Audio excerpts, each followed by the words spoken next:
स्वस्ति श्री गणेशाय नमः। स्वस्ति श्री सरस्वतीभ्यो नमः।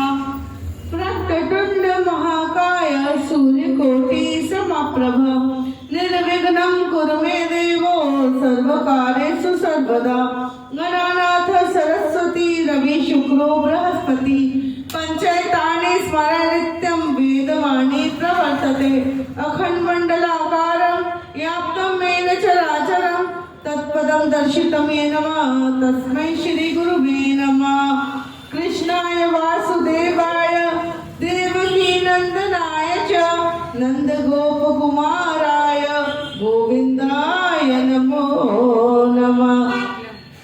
अतः देवकी देवी गर्भजननं गोपीगृहे वर्धनं मायापूतना जीविता परहरणं गोवर्धन उद्धारणं कंसच्छेदन कौरवादिहननं कुन्तीसुतं पालनम् एतत् भागवत पुराण कथितं श्रीकृष्ण लीलामृतं।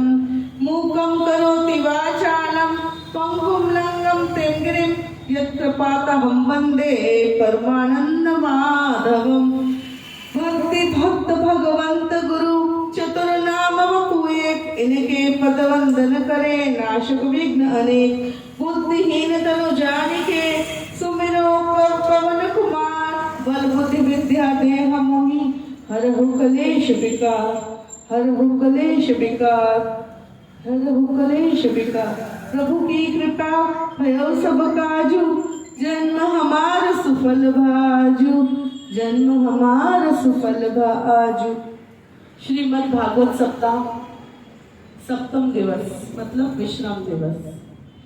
कथा कभी भी खत्म नहीं होती, समाप्त नहीं होती, क्योंकि हरि अनंत हरि कथा अनंत। हरि के नाम का वर्णन चरित्र का चिंतन मनन कितना करे उतना विस्तार जाता है। हम प्रथम दिन से श्रवण कर रहे हैं। भक्ति से हमने प्रारंभ किया और भक्ति पे ही हम यहाँ विश्राम करेंगे। आज कथा यहाँ विश्राम होगी और कल जाकर के कहीं और प्रारंभ होगी। देखिए, संतों का काम तो केवल हरि कीर्तन करना है। भिक्षा में तो 2 रोटी मिल ही जाती है। ऐसे ही भगवान का नाम करते रहो तो देखो भगवान भी आपका ध्यान रखेंगे। तो भगवान का नाम भी स्मरण करते रहेगा। कल तक की कथा में हमने भगवान के विवाह को श्रवण किया। अभी तो रुक्मणी जी के साथ हुआ। इसके अलावा उनके 16,108 कुल विवाह हुए थे। तो उसमें से सत्यभामा थी, एक जामवती थी। शेष कथाएं आपको पता है। तो सूक्ष्म रूप में से श्रवण करते हुए मित्रविंदा जो हमारे अवंतिका की ही राजकुमारी थी, इनका विवाह भी भगवान श्री कृष्ण के साथ हुआ था। और ऐसे ही कालिंदी, भौमासुर करके कसुर था, कुछ राजकन्याओं को अपहरण करके समुद्र के मार्ग से विदेश ले जा रहा था। जब कृष्ण जी को इसकी सूचना हुई तो भगवान दौड़ करके गए हैं, भौमासुर का उद्धार किया और 16,100 जो राजकन्याएं थी, राजकुमारियां थी, इनको वहां पर छुड़ा करके उनका उद्धार किया। तो समस्त ये जो कन्याएं थी ये कहती कि एक बार तो अब हमारा पिताजी के यहाँ से प्रस्थान हो चुका है, अब हम उनके पास क्या मुँह लेके जाएंगे, हम किस नाम से जाएंगे कि हमारा अपहरण हो गया था। तो हे द्वारकाधीश आप भी हमारा उद्धार करिए। तो समस्त 16,100 पटरानियों को यहाँ पर भगवान ने स्वीकार। आज के प्रसंग में समतक मणि की कथा आती है। कहते हैं कि जो भादो मास के शुक्ल पक्ष की चतुर्थी का चंद्रमा देख लेता है तो उसे चोरी का मिथ्या आरोप लगता है। और अगर जो व्यक्ति चांद को देखने के पश्चात ये कथा सुन लेता है तो उसका वो मिथ्या आरोप नष्ट हो जाता है। एक समय की बात थी, जो गणेश जी थे ना, वहाँ गिर गए थे खेलते खेलते चूहे के ऊपर से। अब चूहा तो जरा सा, उनके श्री दिग्गज जी है, मैंने कल भी बताया था इनका नाम, श्री डिंग जी जो हैं वो तो छोटे से, अब उसके ऊपर इतने बड़े उदर वाले लंबोदर, उदर जिसका उदर लंबा है उसको लंबोदर कहते हैं। लंबोदर नाक से मतलब नहीं, उदर कहते हैं पेट को, जिनका लंबा उदर है वो है लंबोदर। अब इतने बड़े लंबोदर जरा से श्रीडिंग के ऊपर खेलते खेलते गिर गए। अब चंद्रमा उनको देख के हंसने लगा, तो चंद्रमा को गणेश जी ने श्राप दे दिया कि देख मैं गिरा हूं, तू हंस रहा है ना, अब से जो भी तेरे को देखेगा तो उसके ऊपर चोरी का मिथ्या आरोप लगेगा। तो यहाँ पर क्षमा याचना मांगने लगे चंद्रमा की, हमें क्षमा कर दे, हमें क्षमा कर दे। तो बोले ठीक है, तुमने क्षमा याचना मांगी, हमने तुम्हें क्षमा किया, चलो ठीक है। अगर कोई साल भर में एक बार भादो मास के शुक्ल पक्ष की चतुर्थी का चंद्रमा देख ले तो उसे चोरी का मिथ्या आरोप लगेगा। तो चंद्रमा ने स्वीकारा। और एक समय की बात थी, कृष्ण जी जो थे अपने गौशाला में गए, तो जो गौमूत्र पड़ा था उसमें चतुर्थी के चंद्रमा का उद्भव दिख रहा था। मतलब आप फरसी पे कितनी जगह पे चांद को देखते हैं, हाँ, तो विम दिख रहा था। तो भगवान ने विम देखा, तो विम से ही उनको चोरी का मिथ्या आरोप लग गया था। वो स्मृतक मणि की कथा तो पढ़ी सुनी है आपने, उसको अब सूक्ष्म रूप में सुनते हुए कि चोरी का आरोप लगा, चोरी का मिथ्या आरोप लगा। तो भगवान ने, अगर आप ठग के सींग उगाओगे तो आपको कोई भी बर्दाश्त नहीं करेगा, आप किसी के भी झूठ बोलोगे तो झूठ आपका कोई भी बर्दाश्त नहीं करेगा। तो यहाँ पर क्या हुआ है, भगवान ने उसका जांच पड़ताल लगाई, जामवती के साथ विवाह करके आए। एक और कथा आती है, एक समय की बात थी जब रुक्मणी जी के बाद में सत्यभामा और जामवती का विवाह हुआ, दोनों को साथ में लेके आए द्वारका। पहले तो जामवती के साथ विवाह हुआ, वहाँ पे जामवंत जी ने उनको मणि दी, दहेज दिया। अब यहाँ पे पहले दहेज मिला, फिर उसके बाद में उनको सत्यभामा के साथ उनका विवाह हुआ। तो सत्यभामा और जामवती जी दोनों आई द्वारका में, तो रुक्मणी जी वहाँ पर द्वार पूजन करने के लिए खड़ी हो गई। तो अब क्या हुआ, जो सत्यभामा थी वो भी सुंदर थी, पर जामवती जो थी ना वो रीछ कन्या थी, मतलब रीछ की पुत्री रीछ नहीं होगी, है ना, तो भालू जैसी दिखने वाली थी। तो क्या हुआ था, जामवती जी ने अपने इसका लंबा घूंघट ले रखा था। अब इतना लंबा घूंघट, सत्यभामा थी तो सबसे पहले कृष्ण जी का पूजन किया, नजर उतारी, आरती उतारी, उनका गृह प्रवेश हुआ। अब आई जामवती की बारी। अब सत्य जो थी सत्यभामा तो अंदर आ गई और रुक्मणी जी पूजा की थाली लेके खड़ी रही। अब क्या हुआ, जब रुक्मणी जी कहते हैं कि अरे बहन थोड़ा सा मुंह दिखा दो हमको, आपको तिलक लगाना, आपकी आरती उतारना, आपकी नजर उतारना, आपका गृह प्रवेश करना, घूंघट ऊपर करो। तो जामवती थी वो और नीचे घूंघट करे और नीचे घूंघट करे। तो अब क्या हुआ, रुक्मणी जी ने एक बार कहा, दो बार कहा, 3 बार कहा। अब तो रुक्मणी जी को क्रोध आ गया। आपका कोई अगर बात नहीं माने तो क्रोध आएगा ना, इनको जोर से क्रोध आया। और क्रोध आने के बाद रुक्मणी जी ने कहा, अच्छा तू घूंघट इसलिए ले रही है कि तू मुझसे ज्यादा सुंदर है, चल तू अगर मुझसे ज्यादा सुंदर है ना, मैं तेरे को श्राप देती हूँ कि तू मेरी जैसी हो जा। तो अब रुक्मणी जी का श्राप पड़ते से ही जो जामवती थी उनके काले हाथ गोरे हो गए, गोरा गोरा मुख हो गया, नेत्र उनके जैसे सुंदर हो गए। अब जैसे उन्होंने परिवर्तन देखा तो अपना मुख ऊपर किया। तो फिर रुक्मणी जी ने कहा, अच्छा तू तो सही में मेरी जैसी। इनका श्राप प्राप्त करने के बाद उनका द्वार पे आना हुआ। अब इसके बाद में भगवान की आगे लीलाएं कुछ इस तरह से कि सभी में भगवान कृपा करते हैं। अब यहाँ पर भगवान की और रुक्मणी जी का संवाद होता है, वो अपने भक्त की विशेषता बताता है कि मेरे भक्त कैसे हैं और मुझे कैसे भक्त प्रिय हैं। प्रकार का आदि छल कपट ना विशेष नहीं। देखो कोई भी भगवान का कैसा भी बड़ा भक्त होता है, हमें नहीं पता वो किसकी भक्ति कर रहा, किसका पूजन कर रहा, कोई दिखावे के लिए पूजा कर रहा, कोई ढोंग कर रहा, कोई स्वांग कर रहा, हमें नहीं पता। पर अगर आपने भगवान के सच्चे भक्त को अगर कष्ट दिया है ना, तो भगवान उस कष्ट देने वाले का उद्धार अति शीघ्र करते हैं। कैसे? आपकी प्रीति भगवान की तरफ है। अब आपको कर्माबाई की कथा पता है? कर्माबाई भगवान की बहुत बड़ी भक्ता थी। ये हरियाणा में एक जाट की लड़की थी।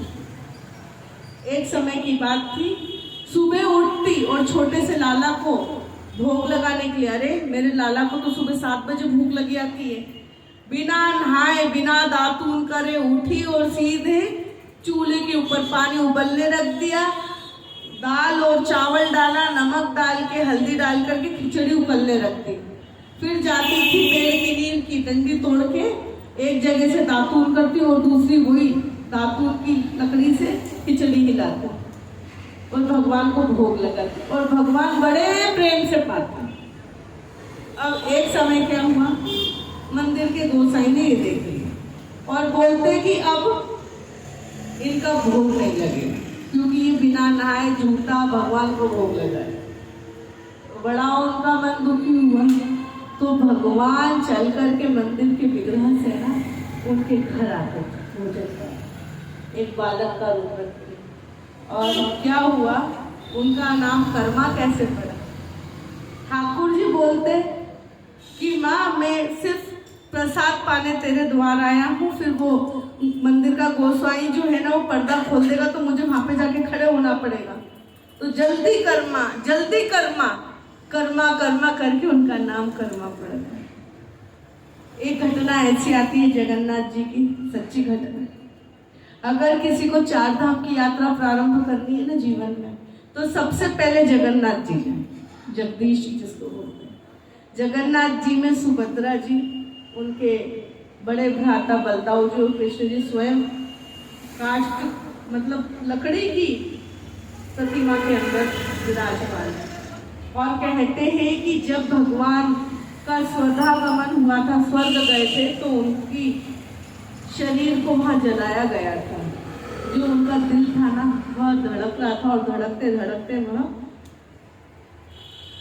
का द्वारका से चले गया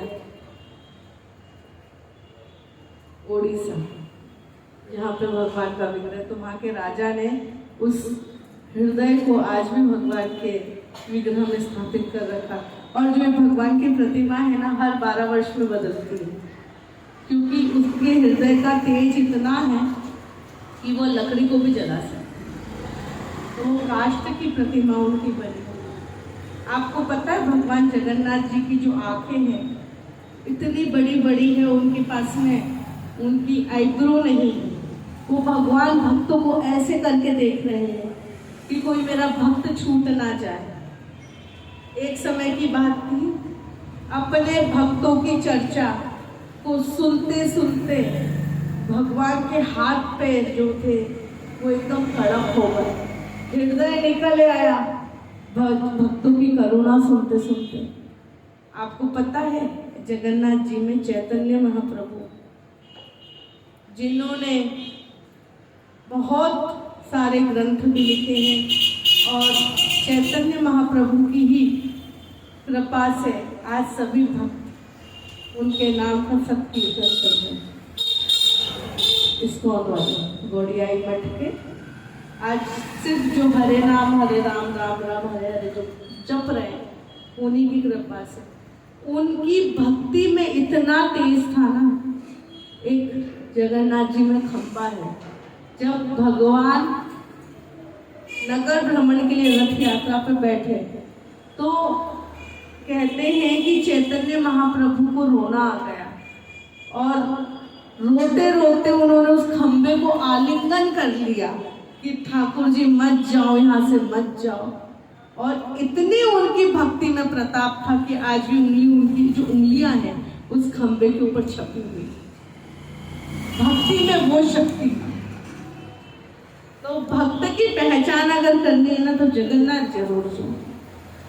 अब बात हम कर रहे थे कर्माबाई की, तो कर्माबाई का खिचड़ा खाने के लिए भगवान जगन्नाथ जी से हरियाणा आते थे। एक समय की बात थी, ऐसा कुछ भक्त कहते हैं, हमने भक्तमाल आदि ग्रंथों में भी श्रवण किया, बड़े संतों से भी श्रवण किया कि एक समय की बात थी, भगवान के दोपहर का समय हुआ, भोग लगने के समय पर्दा लगा, तो भगवान उठ करके भाग के गए हैं यहाँ पर कर्माबाई के पास, और कर्माबाई की उसे तबीयत खराब थी। फिर भी उन्होंने उनको प्रेशर दे दे करके, कर्मा जल्दी कर्मा, मुझे भूख लगी है, जैसी भी खाई खिचड़ी, उनके मुंह पे खिचड़ी लगी रही। और यहाँ पर पंडित के द्वार खोलने का समय हो गया। कितनी स्पीड से गए और कितनी स्पीड में आए, जैसे पर्दा खोला ना, वो मुंह धोना भूल गए थे तो उनके मुंह पे खिचड़ी लगी। और उस दिन देखा पंडित ने कि ये जो खिचड़ी है इसमें से तो कोई खिचड़ी नहीं है, ये किसकी खिचड़ी है।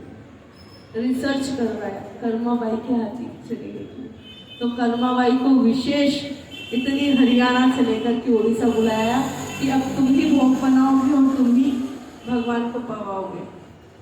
अब जो छोटे बच्चे होते हैं ना, उनको एकादशी, द्वादशी, पूर्णिमा, अमावस्या से कोई मतलब नहीं। उनको जब भूख लगेगी तो उनको तो भरपेट ब्रेकफास्ट चाहिए। आजकल क्या देते हैं अपन, सेरेलैक्स, है ना, और भी आइटम आते हैं, पर अपने को प्रयास करें कि खिचड़ी से जो बड़ा उत्तम कोई भोजन नहीं है बच्चों के लिए।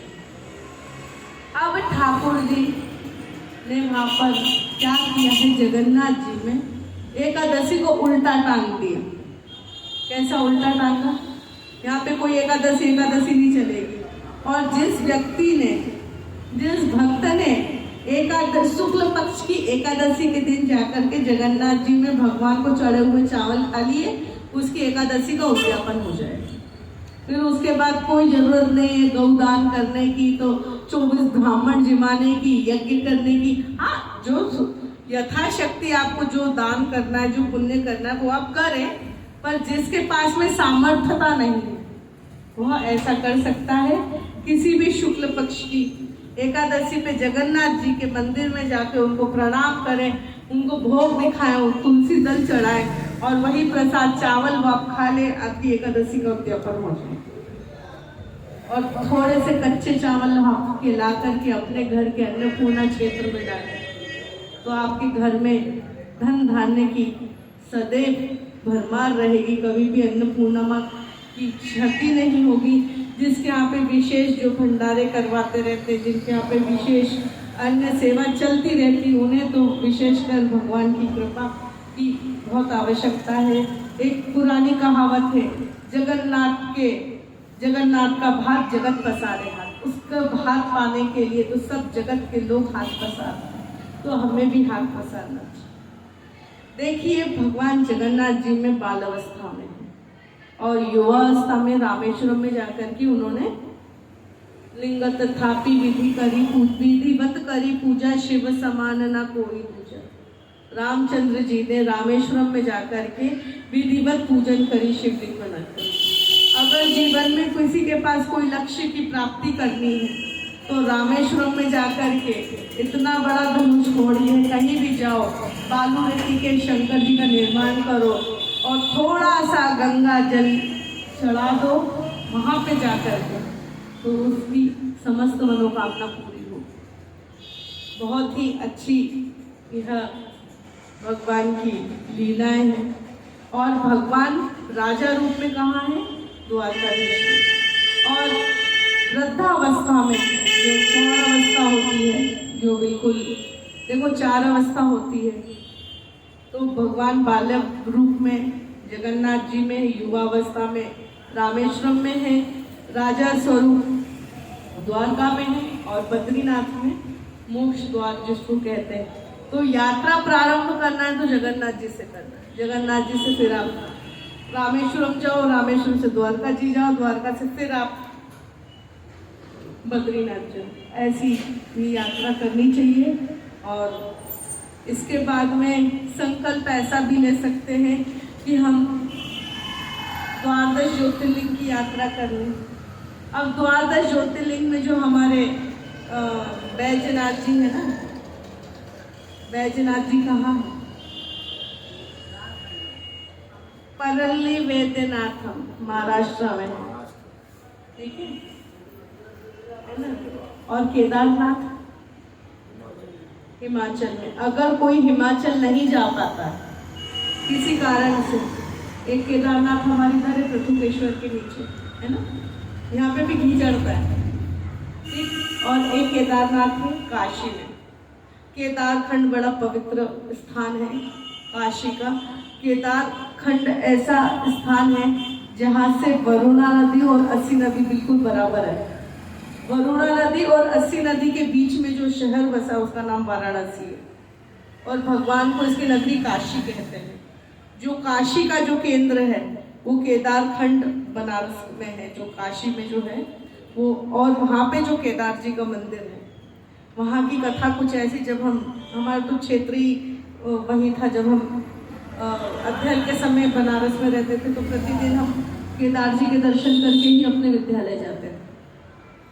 तो कहते हैं कि जब अंग्रेजों का यहाँ पर शासन था उस समय उस मंदिर को हटाने का प्रयास करा, और अंग्रेजों ने एक सब्बल जो होता है ना वो नंदी के पीठ में मारा। तो नंदी के पीठ में से ऐसा रक्त निकला कि पूरी की पूरी गंगा जी लाल हो गई थी, और केदार जी के अंदर से बड़े बड़े भौरे निकले और समस्त उनके सैनिकों को वहीं पर मृत्यु के घाट उतार दिए। तो भगवान की कृपा ऐसी होती, किसी भी जागृत पाषाण को, जागृत मूर्ति को, जागृत देवता को कभी भी छेड़ना नहीं। आपने देखा था 2013 में त्रयोदशी हुई थी, क्यों हुई थी? बस एक देवी का स्थान परिवर्तित किया। जो जैसा है ना उनको वैसे स्थिर रहने दो, उनको वहां से इधर उधर करने की आवश्यकता नहीं है। हाँ, कभी आपको कुछ जैसे मकान बदलना हो, कोई देवी देवता का स्थान, पहले उनसे अनुमति लो, ठीक है। बड़े बुजुर्ग हैं हमारी, जो भी देवी स्थान है वो कभी भी देवी स्थान को छोटे से बड़ा करने में कभी मना नहीं करेंगे, पर विधिवत होना चाहिए, शास्त्रों अनुसार होना चाहिए। पंडित को बुलाओ, मुहूर्त निकलवाओ, मुहूर्त निकलवाने के पश्चात उनको पहले स्थानांतरित करो, फिर उसके बाद में मंत्र उच्चारण के साथ वहां पर उनकी स्थान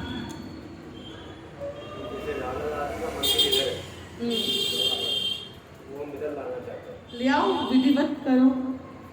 दीपावली के पूर्व कर लो, जैसे अच्छी जब तिथियां आती है, जैसे दशहरा हुआ, धनतेरस है ना, उसके बाद तो सब तिथियां पवित्र है, ठीक है। कभी भी करें, अच्छे स्थान से करें। अब आगे चल करके भगवान का बाणासुर के साथ युद्ध हुआ है और उसे परास्त किया है। अब यहाँ पर एक राजा नृप की कथा आती है, बहुत ही अच्छी कथा है और इससे हमें सीख लेनी चाहिए। ये श्रीमद् भागवत के अंदर का जितनी भी छोटी छोटी कथाएं हैं, मैंने आपको पूर्व में भी श्रवण करवाई, जैसे कि एक चित्रकेतु की कथा थी, उत्तम का यहाँ पर यक्षों के द्वारा मारा जाना था, और भी अनेक, जैसे ययाति का चरित्र था और उसकी पुत्री सुकन्या का चरित्र को हमने श्रवण किया। तो ऐसे ही पूरी भागवत जी में छोटी छोटी कथाएं हैं ना, इन सबसे हमें ज्ञान लेना चाहिए। अब ये राजा नृप की कथा, एक समय की बात थी, ब्राह्मण के झुंड में से एक गऊ भटक गई और राजा की गौशाला में आ गई। अब अगले दिन राजा ने क्या किया, गौ दान देने के लिए दूसरे ब्राह्मण को बुलाया है और ब्राह्मण को गौ दान दे दी। अब क्या हुआ, जो भटकी हुई गाय जो भूल से यहाँ पर आई थी, राजा ने उसको दान दे दी। अब अगले दिन उस ब्राह्मण ने दूसरे ब्राह्मण की गौ को पहचान लिया कि यह तो मेरी गैया है, ये इसके झुंड में कैसे आई। तो अब गाय ने भी अपने मालिक को पहचान करके उसके झुंड में पुनः आ।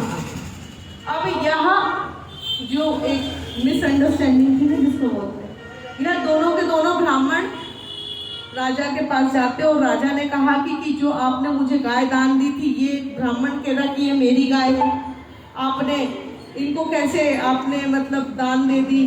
तो कहा कि ये मेरे से भूलवश में हुआ, ये मुझे इसका कोई भी ज्ञात नहीं कि कौन सी गाय भटक के मेरे झुंड में आई, मेरा तो धर्म था गाय दान करने का। तो अब दोनों ब्राह्मण ने मिलकर के राजा नृप को श्राप दे दिया कि जाओ कि तुम गिरगिट योनि में हो जाओ। जैसे गिरगिट रंग बदलता है ना, तो तुम भी झूठ बोल रहे हो, झूठ बोलने के अपराध में जाओ तुम गिरगिट योनि में प्राप्त हो। अब ना राजा का कोई कसूर था, ना राजा का कुछ कर्म था। इसके बदले राजा उनको 1 लाख गैया और देने का प्रण ले रहे थे, पर फिर भी उन्होंने यह गाय नहीं ली और उन्हें गिरगिट होने का श्राप दे दिया। यह जो राजा नृप था, इक्ष्वाकु वंश का ही पूर्वज रहे हैं और इस प्रकार से उनकी भगवान की कृपा से उस गिरगिट की योनि से मुक्ति हुई। तो इस कथा से हमें यह शिक्षा मिलती है, हमको दान वो करना चाहिए जो हमारे पास है। किसी का आया हुआ हम किसी को दान कर देते तो वो दान नहीं लगता। अब क्या होता है, घर में शादी हुई, बहुत सारे गिफ्ट आते, तो डाइनिंग सेट आते, तो ड्रेसिंग सेट आते, तो कपड़े लगते, खूब आते। ठीक, अब किसी और का विवाह आया तो वही डाइनिंग सेट लेकर के इधर से उधर करती, तो वो दान नहीं कहलाएगा, वो गिफ्ट नहीं कहलाएगा। उसको तो आपको नया खरीद के ही आपकी योग्यता अनुसार ही देना चाहिए, तो ही वह दान कहलाता है।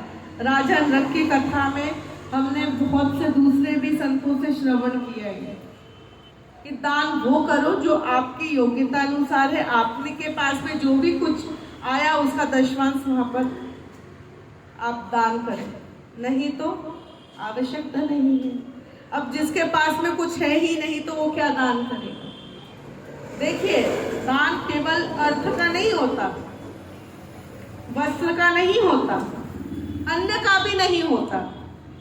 ठीक है, बोलते ना रोटी कपड़ा मकान, इसका दान नहीं होता। अगर दान आपके पास में योग्यता है तो करें, नहीं तो एक आप मुस्कान का दान करें, कितना अच्छा लगेगा।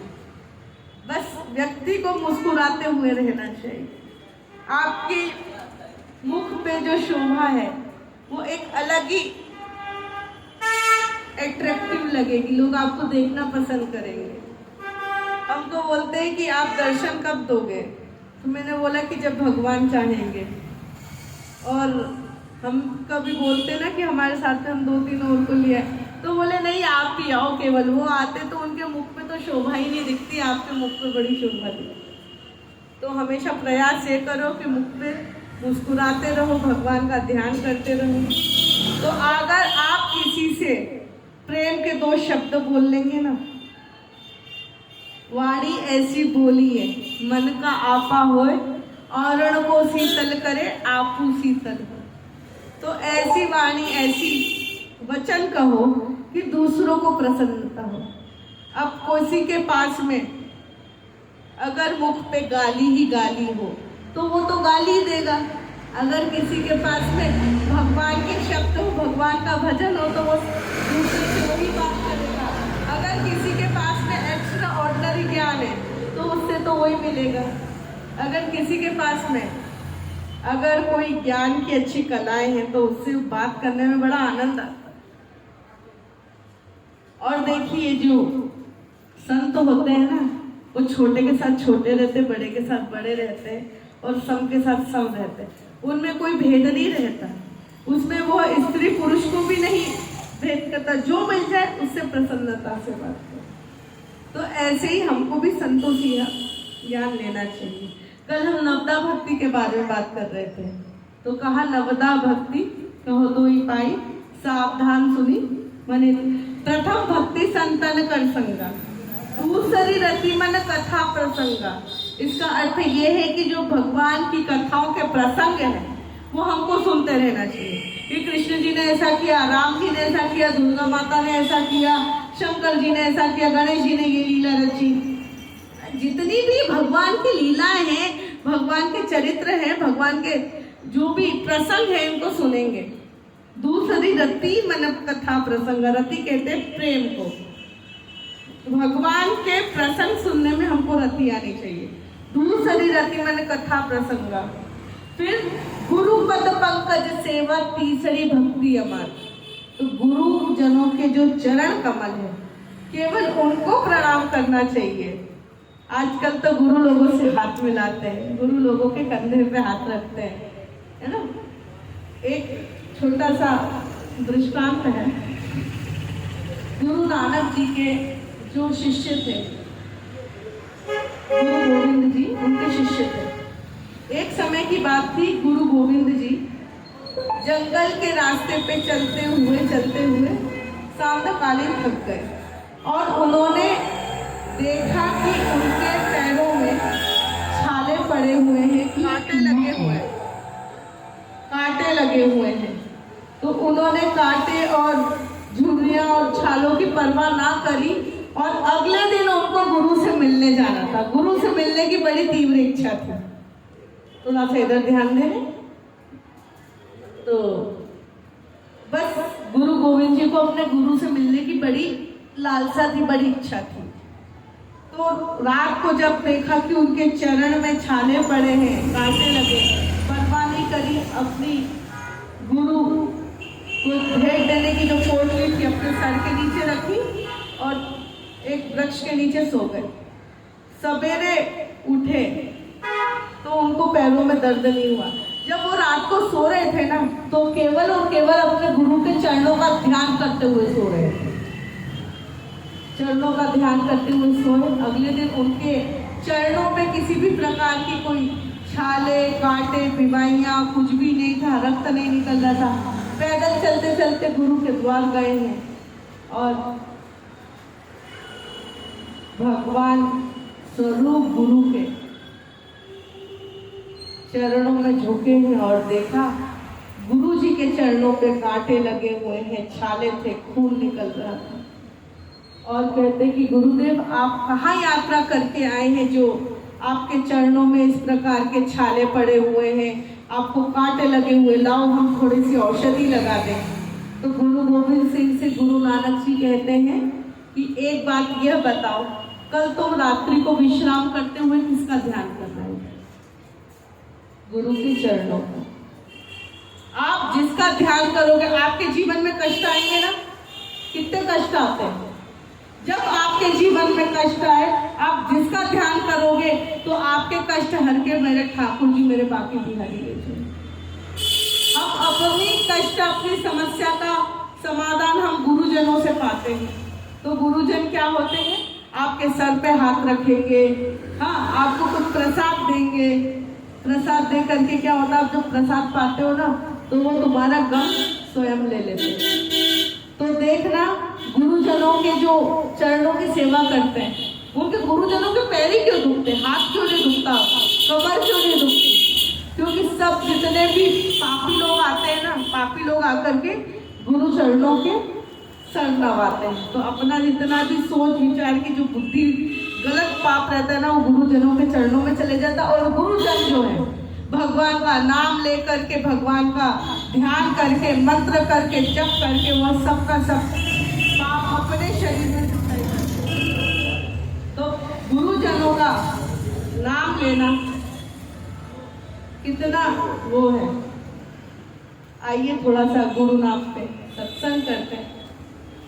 गुरु मेरी पूजा, गुरु गोविंद, गुरु मेरा पार ब्रह्म, गुरु भगवंत, गुरु मेरी पूजा, गुरु गोविंद, गुरु मेरा पार ब्रह्म, गुरु भगवंत, गुरु भगवंत।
कुछ है। हम भगवान को गुरु रूप में पाए, माँ बाप को गुरु के रूप में पूजे। जब तक गुरु की कृपा नहीं होगी भगवान प्राप्त नहीं होंगे। ध्रुव को भी क्या हुआ, भगवान नारद जी ने द्वादशाक्षरी मंत्र दिया, रास्ता दिखाया, और आगे चल करके कयाधु को प्रहलाद के जन्म के पूर्व ही बोल दिया कि तुम्हारा भक्त जो बेटा है वो भक्त बनेगा, भगवान का भक्त बनेगा। ऐसे ही अब और भी हम चर्चा करते हैं कि गुरु ने ही तो राम को रावण के विजय के लिए तैयार किया था। देखिए राम जी के जीवन में गुरु की कोई वो नहीं है, इतने गुरु आए हैं उनके जीवन में। देखिए मंत्र गुरु तो केवल और केवल मंत्र गुरु, दीक्षा गुरु, शिक्षा गुरु, ये सब अलग अलग होते हैं। कितने प्रकार के, 9 प्रकार के गुरु होते हैं। अपने शरीर में 9 द्वार हैं। कौन कौन से? अपने 2 नेत्र, 2 नासिका, 1 मुख, कितने हुए? 5 है ना। 2 कर्ण इंद्रियां, कितने हुई? 7, और 2 मलमूत्र के छिद्र। ऐसे करके हमारे पूरे शरीर में 9 द्वार हैं। तो ऐसे ही 9 गुरु होते हैं। सबसे पहले मातृ गुरु, अगर माँ नहीं होगी तो जीवन में बच्चे का जन्म नहीं होगा, और जन्म नहीं होगा तो ज्ञान नहीं ले पाएगा।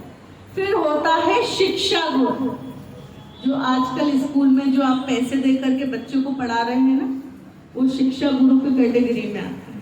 पर पूर्व में गुरुकुल में जाया करते थे बच्चे, और अंत में शिक्षा प्राप्त करने के बाद उनको गुरु दीक्षा दी जाती है। ठीक है, एक शिक्षा गुरु और दीक्षा गुरु जो कान में आपके मंत्र फूंकता है। ठीक है, शिक्षा गुरु, दीक्षा गुरु। एक है त्रिभुवन गुरु जो हमारे महाकाल है ना, वो त्रिभुवन गुरु। ऐसे ही आगे चल के जगत गुरु। जगत गुरु आजकल तो वैष्णव में उपाधि लग गई है, हाँ वो उपाधि है, पर होते हैं एक जगत गुरु जो जगत का कल्याण करने के लिए कार्य करते हैं। आजकल की वैसे तो मोदी जी कहे जाए तो वो बढ़िया है, वो जगत गुरु है, क्योंकि वो भारत को विश्व गुरु बनाने के प्रयास करते हैं। तो एक होता है जगत गुरु, एक होता है आपका तीर्थ गुरु। आप किसी भी तीर्थ में जाए, वो आपको ज्ञान देता है कि यहाँ पे दान करो, यहाँ पे दीप दान करो, यहाँ पे भोजन करो, यहाँ पे ये देवता, यहाँ पे ये। तो छठे होते हैं अपने तीर्थ गुरु। एक होते हैं कुल गुरु, जो आपकी पूरी की पूरी वंश परंपरा, वंशावली जानते हैं, कौन आपके दादा रहे, कौन आपके चाचा रहे, पूरा आपका चिट्ठा जो जिसके पास रहता है वो होता है आपका कुल गुरु के पास। ठीक है, नाम लिख रहे हो आप। सबसे पहले मैंने वापस से निवेदन कर रही हूँ, आप लिख सकते हैं। सबसे पहले अपनी मातृ गुरु, फिर शिक्षा गुरु जो आपको ज्ञान दे, फिर मंत्र गुरु जो आपके कान में मंत्र फूके। ठीक है, ये हो गए तीसरे। फिर चौथे है त्रिभुवन गुरु, जो भगवान शंकर जी पूरे के पूरे लोक के नाथ। फिर उसके बाद है आपके तीर्थ गुरु, जो आप तीर्थ में जाते हैं वो आपको पता करते हैं, आपको बताते हैं कि यहाँ पे ये कार्य करना। और एक आता है कुल गुरु। अब उसके बाद में जो 2 है वो आपके खुद के, जिससे आप दीक्षा लेते हैं, दीक्षा गुरु। और एक आपके होते हैं मोक्ष गुरु, जो आपको मोक्ष का मार्ग दिखलाते हैं। ठीक, पर आजकल क्या हो गया, गुरु की महिमा केवल व्यास पूजन, मतलब व्यास पूजन, ये व्यास पूजन नहीं जहाँ पे हम गद्दी पे बैठे। जो व्यक्ति अपने को सिद्ध करने की प्रयास करेगा तो उसको सबसे पहले गुरु बनाने की आवश्यकता। अगर राजा के पास में गुरु नहीं होगा तो गुरु के बिना ज्ञान अधूरा है। आजकल गुरु लोग केवल गुरु पूर्णिमा में चमकते हैं, बड़े बड़े दरबार लगा लेते हैं, है ना, भंडारे चलते हैं। आकर के उनके बड़े द्वार सस्ते पर बाकी टाइम अरे बस वो तो उसी दिन हमने त्रिपुण लगा लिया था, बाकी तो अब तो ऐसे ही है सिंपल। नहीं, गुरु के पास जाओ तो केवल और केवल ज्ञान की चर्चा करो, अन्य चर्चा मत करो। गुरु को आपके घर गृहस्थी की चर्चाओं से मतलब नहीं, कष्ट है गुरु वो होता है आप जिसके सामने चले जाओ आपका कष्ट उसी समय क्षय हो जाए, वो गुरु होता है। ताली बज जानी चाहिए। तो गुरु का मतलब आपके जीवन का अंधकार दूर करे और आपके जीवन में ज्ञान का, शिक्षा का, मंत्र का, सबका ज्ञान प्रकाश करे। अलग अलग गुरु होते हैं। तो भगवान के जीवन में सबसे पहले आए थे राम जी के जीवन में, सबसे पहले आए थे वशिष्ठ जी जिन्होंने उनको ज्ञान दिया। फिर विश्वामित्र जी आए। विश्वामित्र जी ने क्या किया, उनका विवाह करवाया। ठीक है, वो उनके गुरु नहीं थे पर उनको विवाह करवाया। फिर उसके बाद अत्रि जी ने उनको कुछ शास्त्रों का ज्ञान दिया। अगस्त ऋषि और सदानंद जी, कितने जितने रास्ते में जो ऋषि मुनियों से मिलते गए सबको उन्होंने प्रणाम किया। तो ये अपने भाव होने चाहिए, जो भी आप संतों को देखो प्रणाम करो, पर ध्यान आपका बुद्धि विवेक जागृत रहना चाहिए। आजकल भगवे चोले में अंदर भूत भी घूम रहे हैं, तो उनका थोड़ा सा आपको बुद्धि विवेक से उनका प्रशिक्षण करें। और प्रशिक्षण इतना भी नहीं करें कि जो सच्चे गुरु को तुम ढोंगी बोल दो, ऐसा नहीं है। थोड़ा सा कलयुग का प्रभाव है। तो इस क्या होता है ना, एक आपने गाजर का हलवा बनाया सपोज, है ना, गाजर के हलवे को खूब सेका, दूध में खूब सेका, शक्कर डालना भूल गए, और ऊपर जब आप किसी को रिश्तेदार आए, कोई आपका मेहमान आए, अतिथि आए, भगवान को भोग लगाने रखो, उस कटोरी के ऊपर एक काजू रख दो, तो कितना सुंदर टेस्टी दिखेगा। पर जब स्वाद लेके देखेंगे शक्कर ही नहीं है। और आपने एक बार गाजर का हलवा बनाया, सूजी का हलवा बनाया, खूब सेका, खूब घी डाले, खूब मेवे मिष्ठान डाले, पर ऊपर से चांदी की वर्क और पिस्ते की कतरन डालना भूल गए, उसका स्वाद नहीं आएगा। तो आजकल का ये जो कलयुग का जमाना है ना, तो थोड़ा गार्निशिंग का है। जिसके पास में गार्निशिंग अच्छी होती है ना, 4-5 बॉडीगार्ड हो, बड़ी सी फॉर्च्यूनर हो, यार ये दमदार गुरु है, इसके पास चल करके से बात करनी चाहिए, बड़ा मन करता है। पर जिसके पास में ज्ञान है, बुद्धि है, विवेक है, वो तो भिक्षा मांग के अपने कमंडल लेके घूम रहे हैं, उनसे क्या मतलब। और जो बड़े संपन्न है वो बड़े बड़े द्वार में बैठे हैं। तो यह सब अपनी बुद्धि विवेक का प्रयोग रहता है। एक कहावत है, हमारे गुरुदेव हमसे कहा करते थे, लालची गुरु लालची चेला मिले नरक और डेला ही डेला। डेला मतलब पत्थर को बोलते हैं। जो लालची गुरु रहता है तो अपने चेले को भी लालच दिखाता है, चल जाके यहाँ पे चीलम फूंक ले, यहाँ से ये मिल जाएगा, मांगा कर, भिक्षा किया कर, अपन तो बाबा है। तो ऐसे लोगों को केवल नरक ही मिलता है और डेले पे डेला मिलता है। और जो सत्संगी गुरु होता है और उसका सत्कर्मी चेला होता है, उसे मिलता है मिले स्वर्ग और पेड़ा ही पेड़ा। तो ऐसे हमारे गुरुदेव थे, हमारे पे कृपा हुई है। अब आगे की कथा में हम प्रवेश करते हैं। तो राजा नट की कथा से हमको ये शिक्षा मिलती है कि हमको दान वही करें जो हमारे पास स्वयं का हो, किसी का आया हुआ दान नहीं करना चाहिए। आगे जाकर के अब जो बलराम जी थे, इनका ब्रज में यहाँ प्रवेश होता है। ब्रज के लोगों को देख करके बड़े ये प्रसन्न होते हैं कि इतने दिनों के बाद बलदाऊ जी आए हैं और इनका स्वागत हुआ। इसके बाद बलदाऊ जी के यहाँ पर यात्रा प्रारंभ होती है, तीर्थ यात्रा।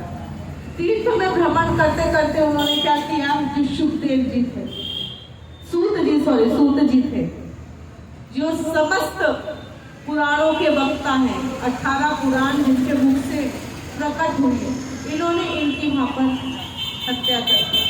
तो इन्हें ब्रह्म हत्या लगी और कहते हैं कि ना तुम ब्राह्मण हो फिर भी तुम आज ये कथा का प्रचार प्रसार क्यों कर रहे हैं। पर जो व्यक्ति आज संत बन जाता है, गुरु से ज्ञान ले लेता है, तो उसको कथा करने का अधिकार है। ऐसी कथा आती थी, पुनः उनको जीवित भी किया गया था। ऐसे ही यहाँ पर कौरवों पर बलराम जी का कोप है और यहाँ पर सांब का विवाह है। जो सांब रहते हैं यह कृष्ण जी के ही पुत्र रहते हैं। अब एक समय की बात थी, यह जो सांब था, भगवान कृष्ण जी की कितनी पत्नियां थी? मैथमेटिक्स किसका अच्छा है? गणित किसका अच्छा है? हाँ? नहीं, गणित अच्छा है। तो देखिए, भगवान श्री कृष्ण की 16,108 पटरानियां थी, ठीक है। अब एक एक पटरानी से उनको 10-10 लड़के और एक एक कन्या हुई। कितने हुए टोटल?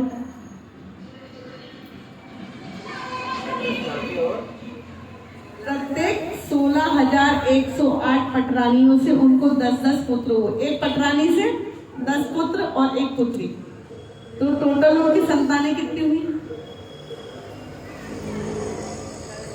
गणित बहुत लंबा है। तो इनके जो यदुवंश इतने लंबे सारे, इतने ज्यादा। अब क्या है कि पिता के राजा होने का अभिमान तो सभी को आता है। अब क्या हुआ, कुछ संत ऋषि मुनि इनके आंगन में आए और यहाँ पर बहुत ही अच्छा एक स्थान का नाम बताया। थोड़ा सा मुझे स्थान का नाम पहचान नहीं पा रही हूँ।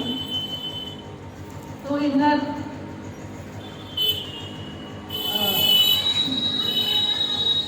जितने भी ये यदुवंशी थे, इनका प्रवेश द्वारका में एक सरोवर के समीप होता है, जहाँ पर ये साधु संत आकर के जप तप कर रहे थे। बहुत से साधु संत थे, तो इनकी परीक्षा लेने की इनको बड़ी इच्छा हुई। देखिए, कभी भी साधु संत जो सत्य होते हैं ना, आप इनकी परीक्षा ले लो, ये तो पास हो जाएंगे, पर उसकी जगह अगर उनको क्रोध आ गया ना, तो वो श्राप भी अच्छा खासा देंगे। अब आजकल तो वो श्राप रहा नहीं है। जैसे कोई हमारा भी दिल दुखाता है अगर हम किसी को बोल देते हैं कि बेटा तू अच्छा नहीं कर रहा है, भगवान तेरे को भी सजा देगा, तो कल भगवान हमको सजा नहीं देते। कलयुग कब रखा हो? हमारे मन से तो देखो, हम तो किसी के सपने में भी किसी के बारे में गलत नहीं सोच सकते, पर अगर कोई हमारा गलत कर देता है, कोई हमारी कोई परीक्षा ले लेता है, या कोई हमको हमारा हृदय दुखाने का प्रयास करता है, हम महाकाल बाबा पे छोड़ते हैं। महाकाल बाबा कष्ट को मुझे फूल दे रहा है, अब आपका तीसरा नेत्र इसके सामने कब खुलेगा? हम तो बस यही प्रार्थना करते हैं, पर खुलता नहीं है। भगवान तो आराम से बैठे हैं अंदर। ऐसे ही अब ये जितने भी यदुवंशी कृष्ण जी के पुत्र थे, बड़े देखो, जैसे माता पिता होंगे वैसे ही बच्चे होंगे। बच्चे लोगों का भी जो चरित्र रहता है माता पिता के संस्कारों पर आधारित रहता है। अब क्या हुआ है कि कृष्ण जी को देखो बचपन से कितने नटखट थे, तो उनके जो पुत्र रहेंगे तो वो भी और नटखट रहेंगे। तो आगे जाकर के क्या हुआ है, इनके 2 पुत्रों ने, एक ने पूरे पुरुष वाली पोशाक पहनी और दूसरे पुत्र को सांब को साड़ी पहना दी गई, और जो कड़वा रहता है ना, ऐसा उल्टा करके पेट के ऊपर बांधा और उसके ऊपर कपड़े के ऊपर कपड़े बांध दिए। तो क्या उससे लग रहा था कि वो गर्भवती है। अब साधु संत जहाँ पे सप्त ऋषियाँ बैठे हुए थे, गौतम, भरद्वाज, अत्रि, शांडिल्य, गर्ग ऋषि सब बैठे हुए थे, वहाँ पे उनकी परीक्षा लेने के लिए चले गए। और सामने महिलाओं जैसे कपड़े पहने और उनसे ऋषियों से बोलते कि ये मेरी औरत है। घूंघट लिया था, कहाँ से पता चलता पुरुष है कि औरत है? घूंघट लिया था और कहते कि ये जो मेरी औरत है ना, ये गर्भवती है। आप कृपया करके ये बताइए, अगर आप सप्तऋषि आप बड़े ज्ञानी हैं, कि इसके पेट में से लड़का होगा कि लड़की होगी? यह उनका परिहास करने चले गए। कभी भी संतों का परिहास नहीं करना। अब सारे के सारे सप्तऋषियों ने देखा ये तो कृष्ण जी की संतानें हैं, पर एक ऋषि को बड़ा क्रोध आया और ध्यान करके देखा है ना इसके पेट में लड़का है ना लड़की है, और कह दिया ना इसके पेट से लड़का पैदा होगा ना लड़की पैदा होगी, इसके पेट में से तो एक मूसल पैदा होगा जो तुम्हारे पूरे के पूरे वंश का सर्वनाश कर दे। तो अब जब पूरे कपड़े खोल के देखे सामने तो सच में कढ़ाई का एक मूसल बन गया। उस मूसल को ले जाके अपने दादा वसुदेव को दे दी, पिताजी से नहीं कहिएगा। और कहते हैं कि हमको ऋषियों ने श्राप दिया कि इस मूसल से तुम्हारे वंश का नाश होगा। तो डर के मारे वसुदेव जी उस मूसल को ले गए हैं पूरे के पूरे नदी के किनारे और समुद्र के तट पर बैठ करके उस मूसल को इतना रगड़ के नाश कर दिया, उसका पूरा बुरादा बना दिया और बुरादे को वहां पे उन्होंने नदी में समुद्र के जल में छुड़वा दिया। अब समुद्र के तट पर मेघा नाम की इतनी लंबी लंबी नुकीली घास उत्पन्न हो गई और थोड़ा सा जो उसका भाग बचा था वो मछली ने अपने पेट में निगल लिया। एक समय की बात थी, सारे के सारे यदुवंशी कृष्ण जी के पुत्र मदिरा पी करके एक दूसरे को उन्होंने अपशब्द कहना प्रारंभ किया और कहते कहते युद्ध की स्थिति बन गई, क्योंकि मदिरा के नशे में थे और वही मेनका नाम की घास को उठा करके एक दूसरे के ऊपर प्रहार करना प्रारंभ किया। और प्रहार करते करते क्या हुआ, एक दूसरे की सब हत्या के करते रहे और यहाँ पर ये वंश खत्म हो गया। एक कथा और आती है कि देवर्षि नारद भगवान की गृहस्थी देखने के लिए आते हैं और कहते हैं कि भगवान की पदवी कैसी है, भगवान का पद कैसा है। तो भगवान यहाँ पर नारद जी के एक बार दास बनते हैं। कथा ऐसी आती है कुछ,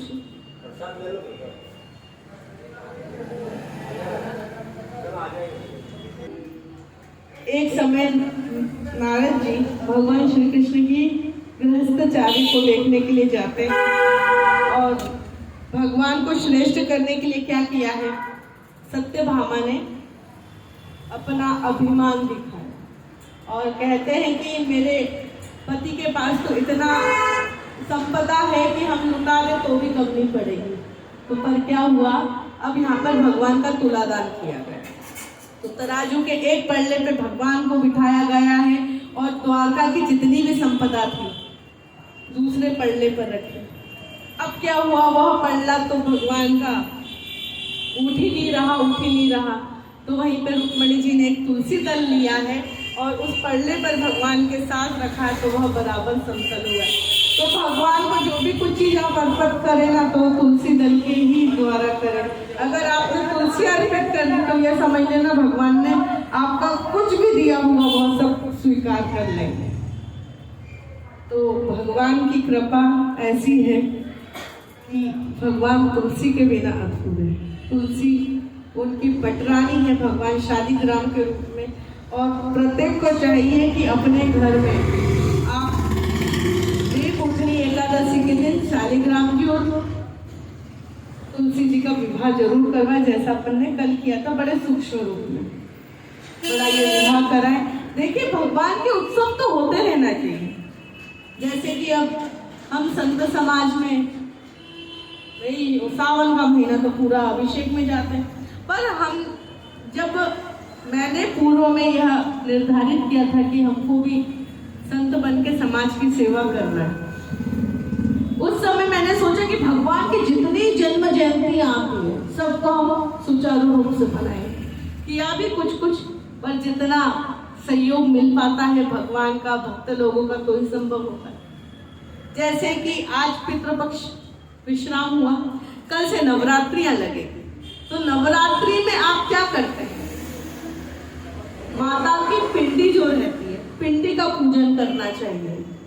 पिंडी बनती है मट्टी की, तो मट्टी को लाओ, भगवान माता की मूर्ति इतनी बड़ी जो प्लास्टर ऑफ पेरिस की बनाते हैं उससे कुछ नहीं पूजने से, वो तो केवल एक चौड़ाई की शोभा बढ़ाएगी।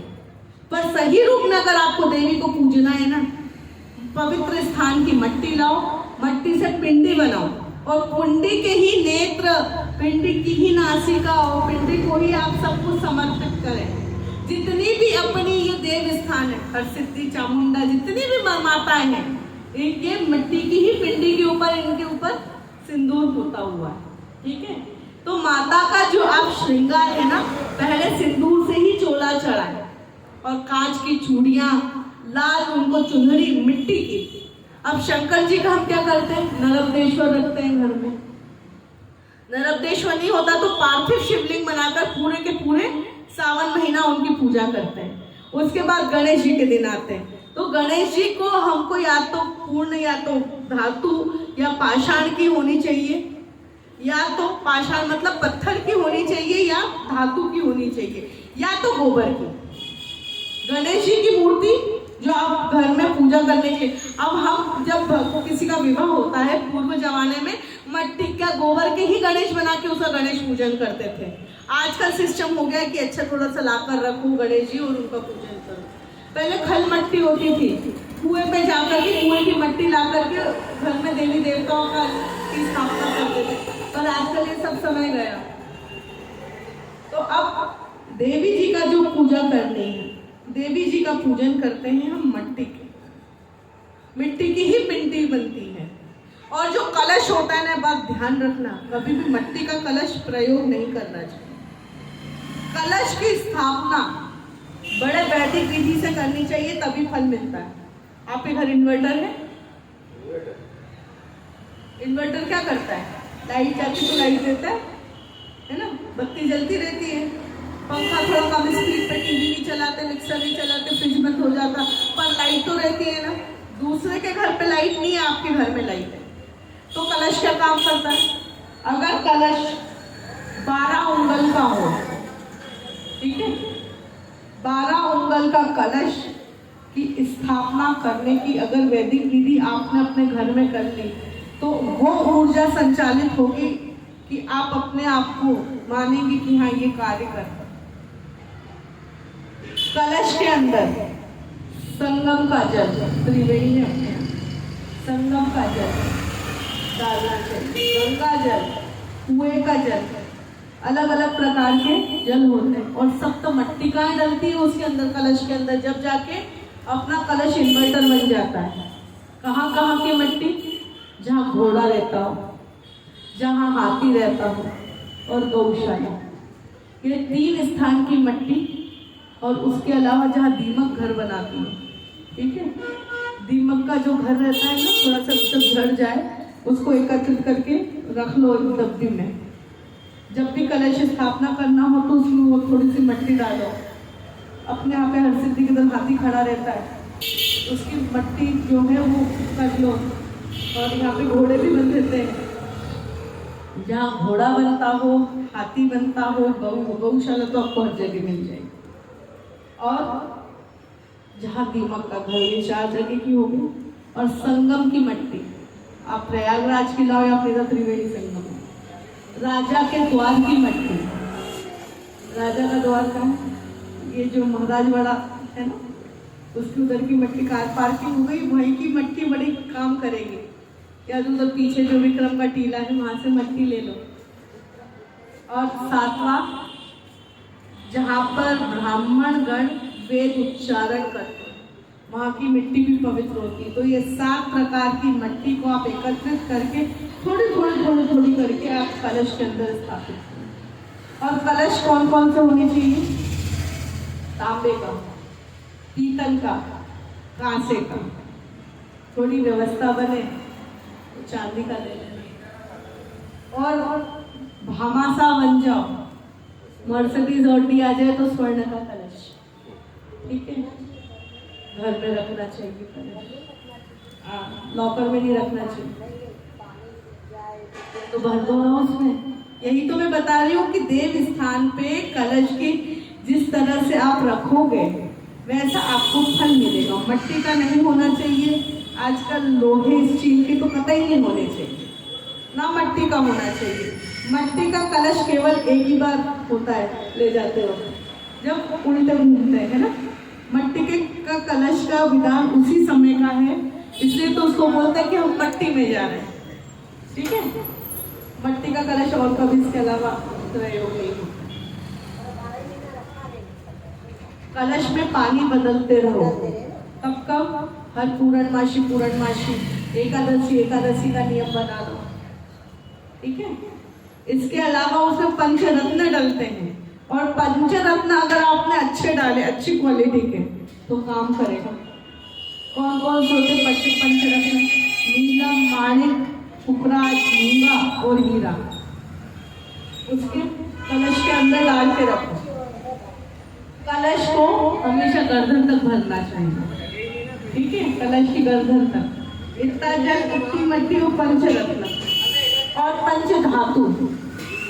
धातु भी कौन कौन सी? स्वर्ण, रजत, तांबा, पीतल, कांसा।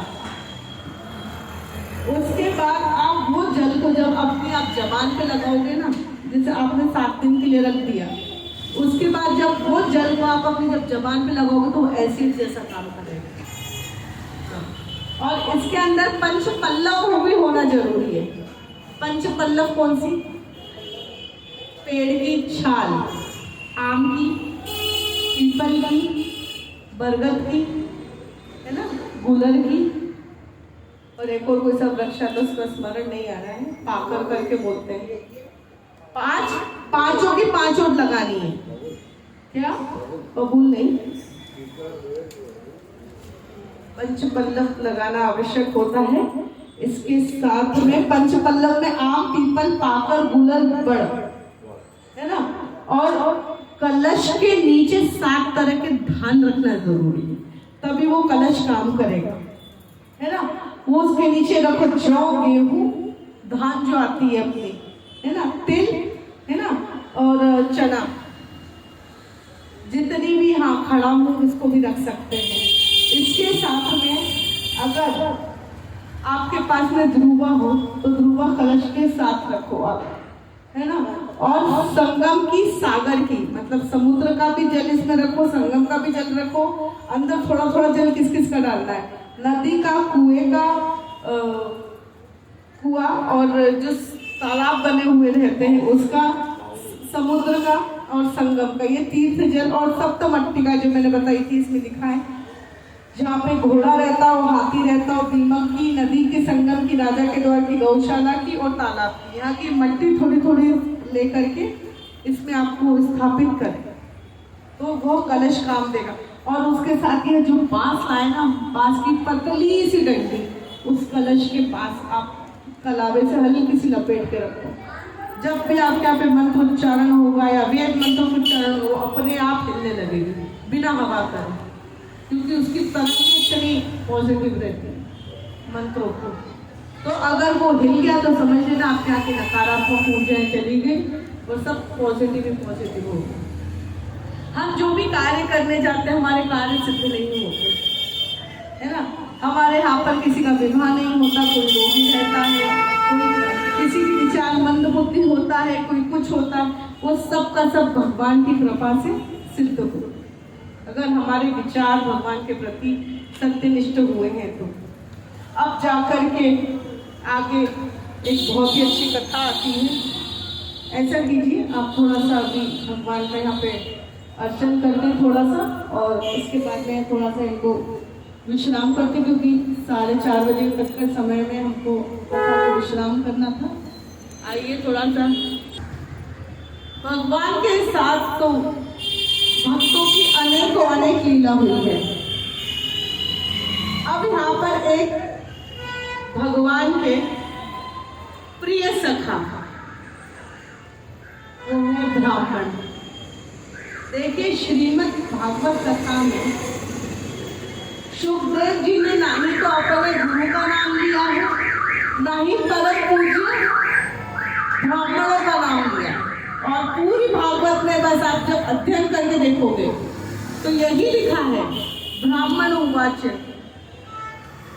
भगवान के प्रिय सखा ब्राह्मण, उनका नाम नहीं है, क्योंकि यह अमर्यादित लगता है कि आप किसी का बड़े अग्रजों का नाम लेते हैं। मैंने आपसे निवेदन किया था कि कभी भी पति को पत्नी का नाम नहीं लेना चाहिए, और ना पत्नी को पति का नाम लेना चाहिए, ना ही बड़ी संतान का नाम लेना चाहिए।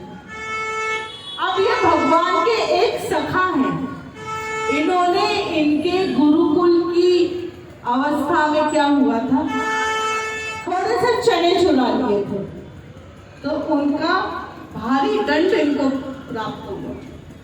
दरिद्रता देखी, चलो ठीक है भगवान के चुरा लेते तो भगवान ने स्वयं ने भी माखन चुराया, पर उन्होंने झूठ बोल दिया कि वो तो चने जो थे वो गिर गए।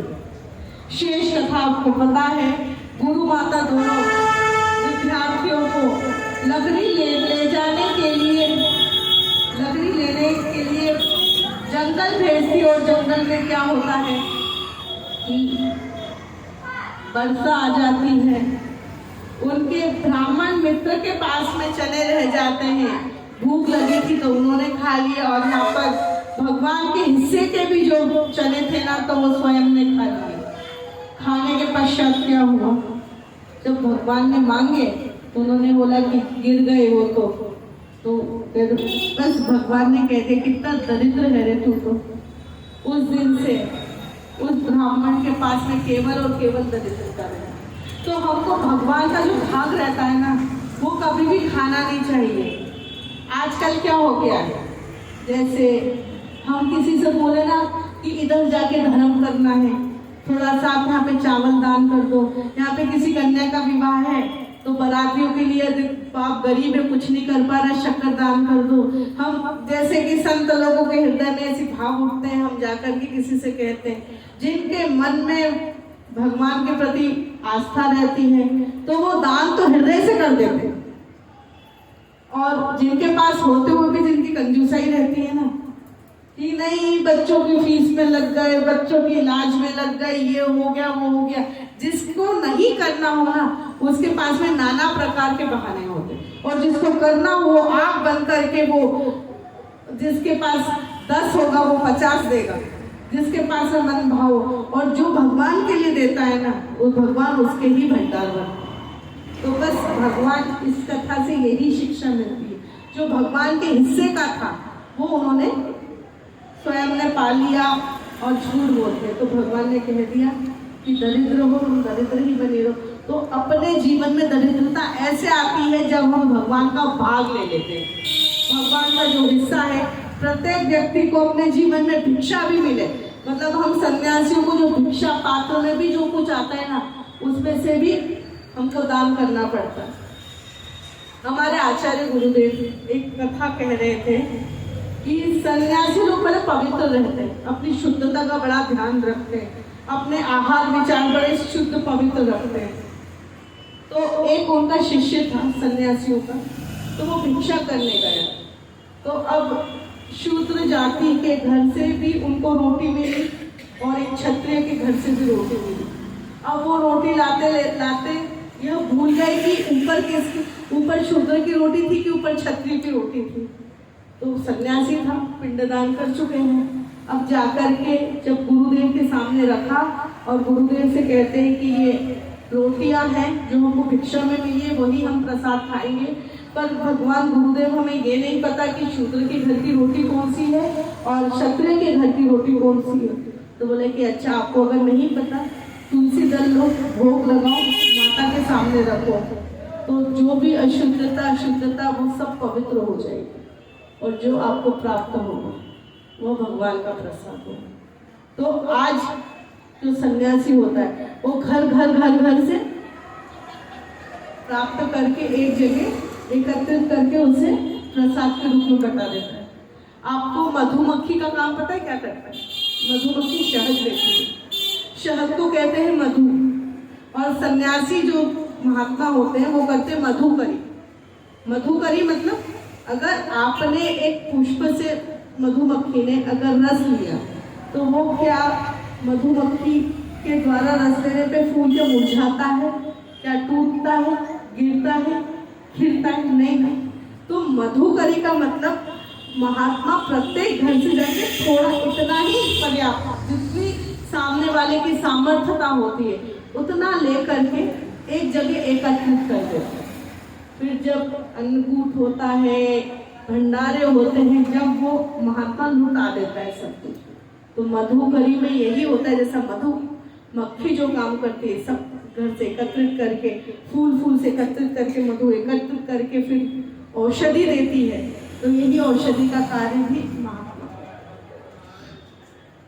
यह थोड़ा सा इनके साथ जो हुआ वो ब्राह्मण देवता ने भगवान का यहाँ पर हिस्सा लिया, दरिद्र रहे और विवाह के उपरांत जो उनकी पत्नी थी उन्होंने कहा, क्योंकि जो धर्म पत्नी होती है, देखिए 3 तरह की पत्नी होती है, वाइफ पत्नी और धर्म पत्नी।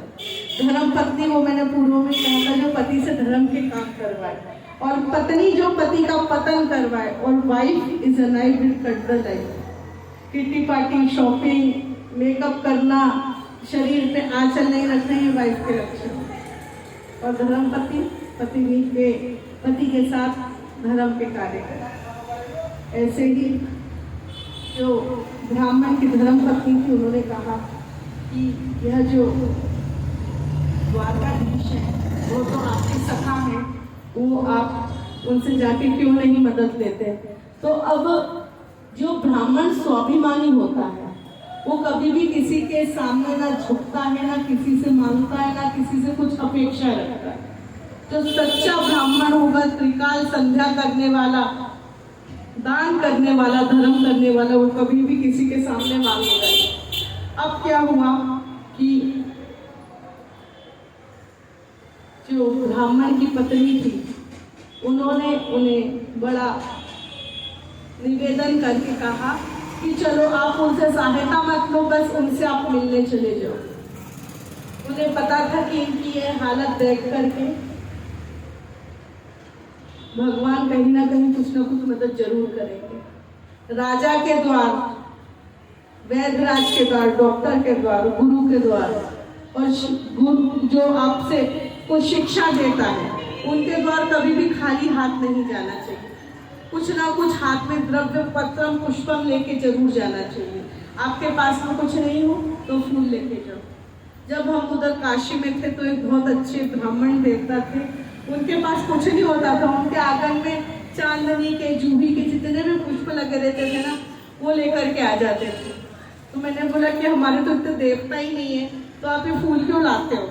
तो बोले कि बस हमारा मन करता है आपको पुष्प देने का। बड़े वृद्ध थे महात्मा, बड़े वृद्ध ब्राह्मण थे, बड़ा उनका हृदय था।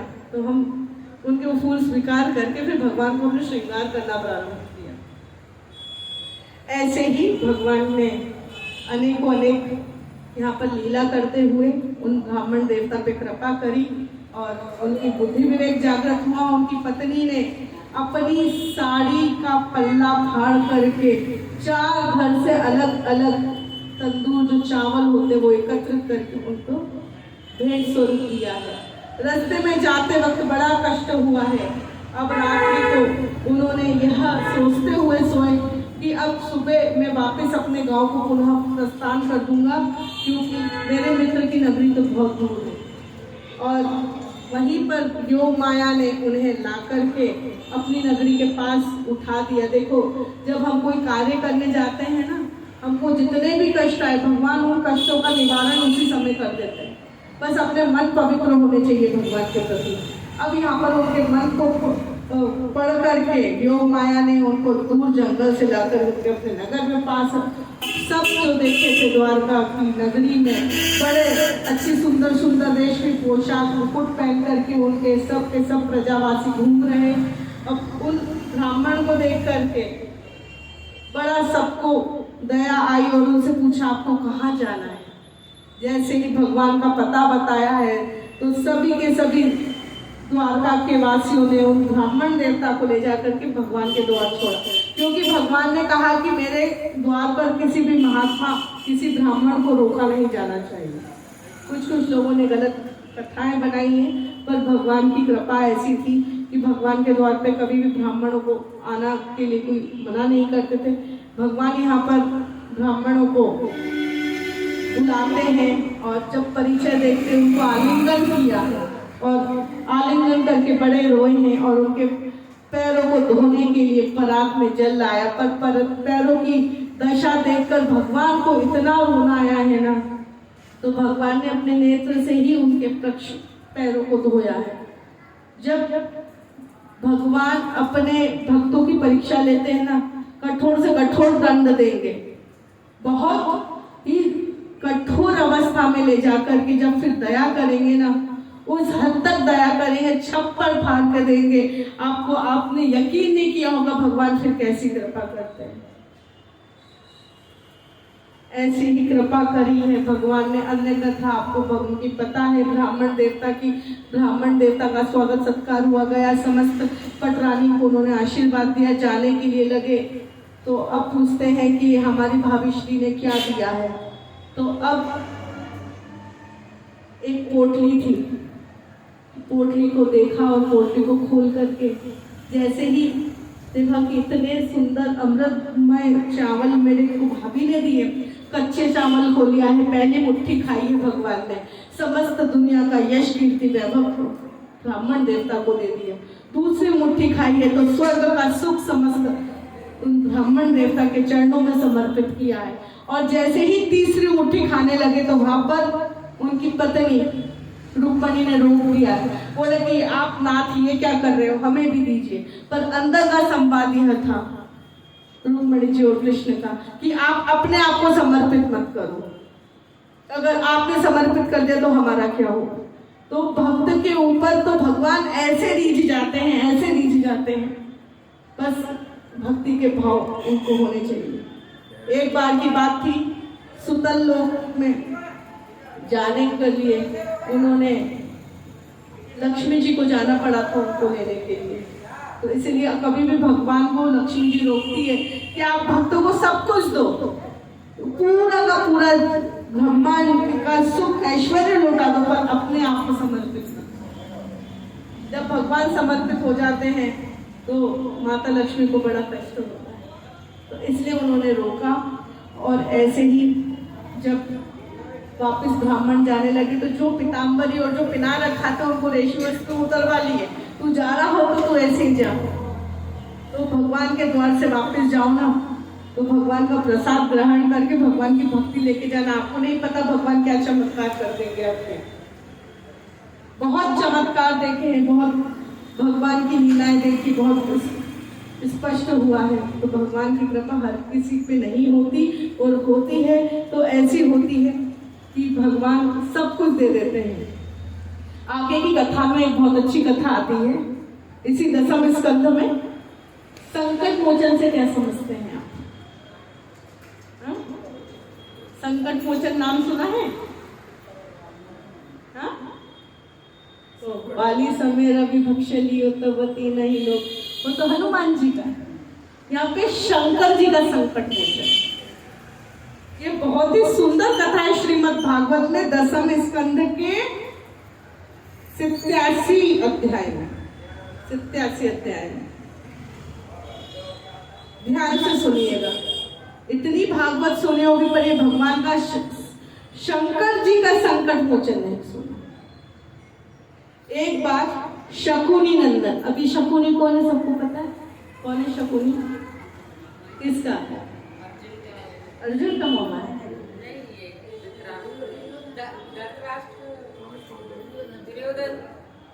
कौरवों के मामा है ये शकुनी। शकुनी नंदन वृक्कासुर है ना। वृक्कासुर कौन था? इंद्र की जिस पे हत्या लगी थी, ये इंद्रेश्वर जो महादेव है ना, वो वृक्कासुर था। और ये वृक्कासुर है, ये असुर जिसके नाम के पीछे टाइटल सुर आ गया तो समझ लेना वो राक्षस है ना, असुर।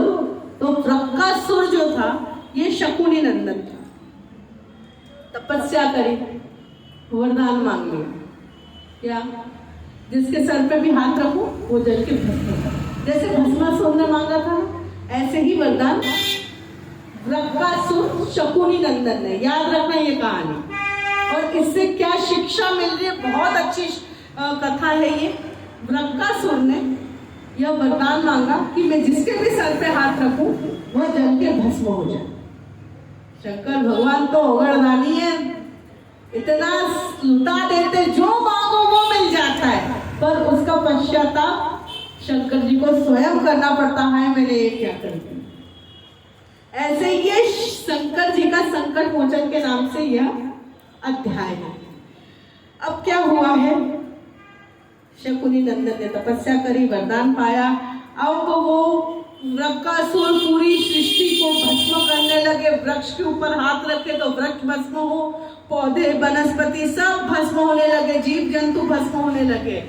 अब क्या हुआ, सारा का सारा सृष्टि का सत्यानाश करके वृक्कासुर को देखे शंकर जी के ऊपर हंसते हुए आक्रमण करने को बोला।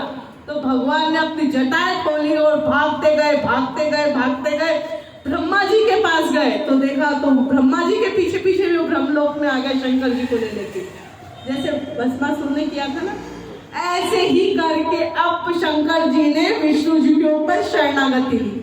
आप भागवत में पढ़ लेना, यही करता है। अब भगवान विष्णु जी पे उन पे जाकर के शरणागति ली कि बोले कि हे नारायण मेरी रक्षा करो। तो नारायण है, फिर वो अपनी ऐसी माया रचते हैं कि इसलिए तो उनका नाम मायापति है। अब मुस्कुराए हैं और शंकर जी को साइड में कर दिया, बोला कि इससे अब मैं निपटूंगा। वो मोहिनी रूप रखा, वृक्कासुर देख करके उनको तो बिल्कुल मोहिनी आ गई सामने, तो सब कुछ मिल गया। तो मोहिनी रूप में बोलते कि मेरे पिताजी को ना मेरे विवाह की बड़ी चिंता है और मेरे को तो आप ही दिख गए हो। तो बोला अच्छा, वो भी वृक्कासुर देख करके बड़े प्रसन्न।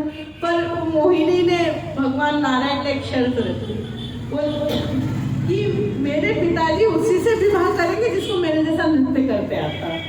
तो वृक्कासुर बोलते मेरे को तो नृत्य करते आता नहीं है। तो बोले ठीक है, मैं सिखाती हूँ, बस मेरे पिताजी के सामने थोड़ा कमर लचका देना, थोड़ा ऐसा हाथ रख देना।